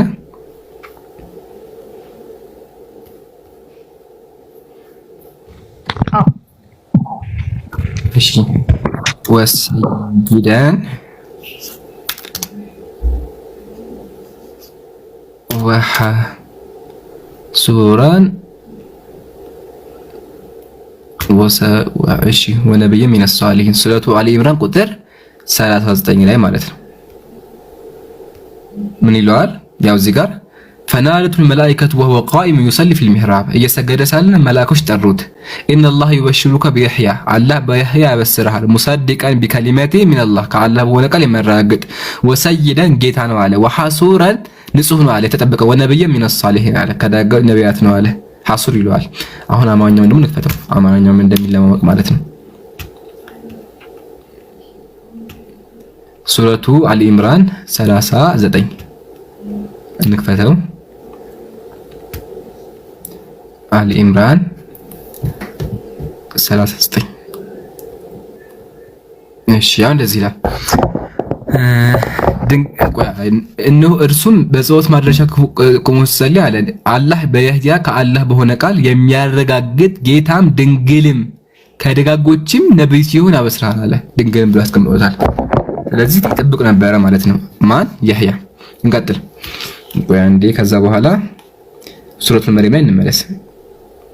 ያ መርየም ሱረቱል መርየም እንመለስ። ያ መርየም እዛም ላይ ታሪኩ ስላለ ማለት ነው። ድንግል የሚለውን ቃል ያጅልኝ፣ ቃል በቃል ደግሞ ሱረቱል መርየም ያለው እንመለከተው።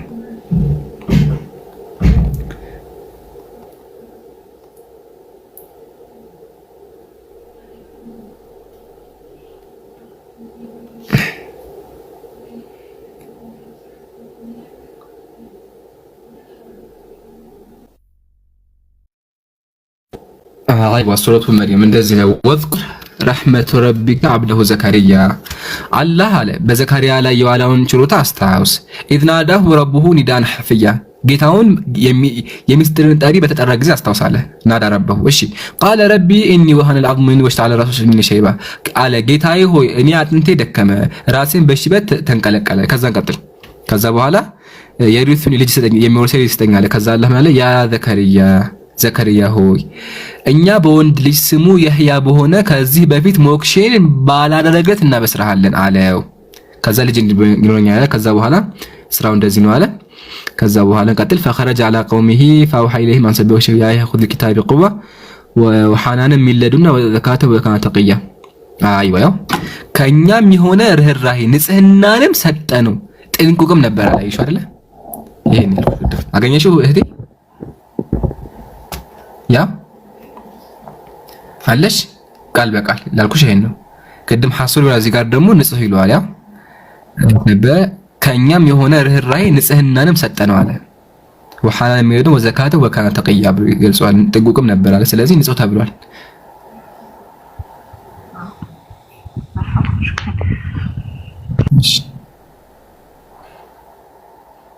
ሌላ ጥያቄ አለ?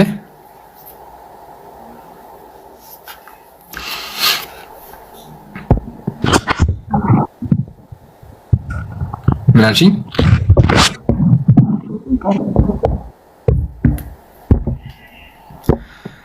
አይ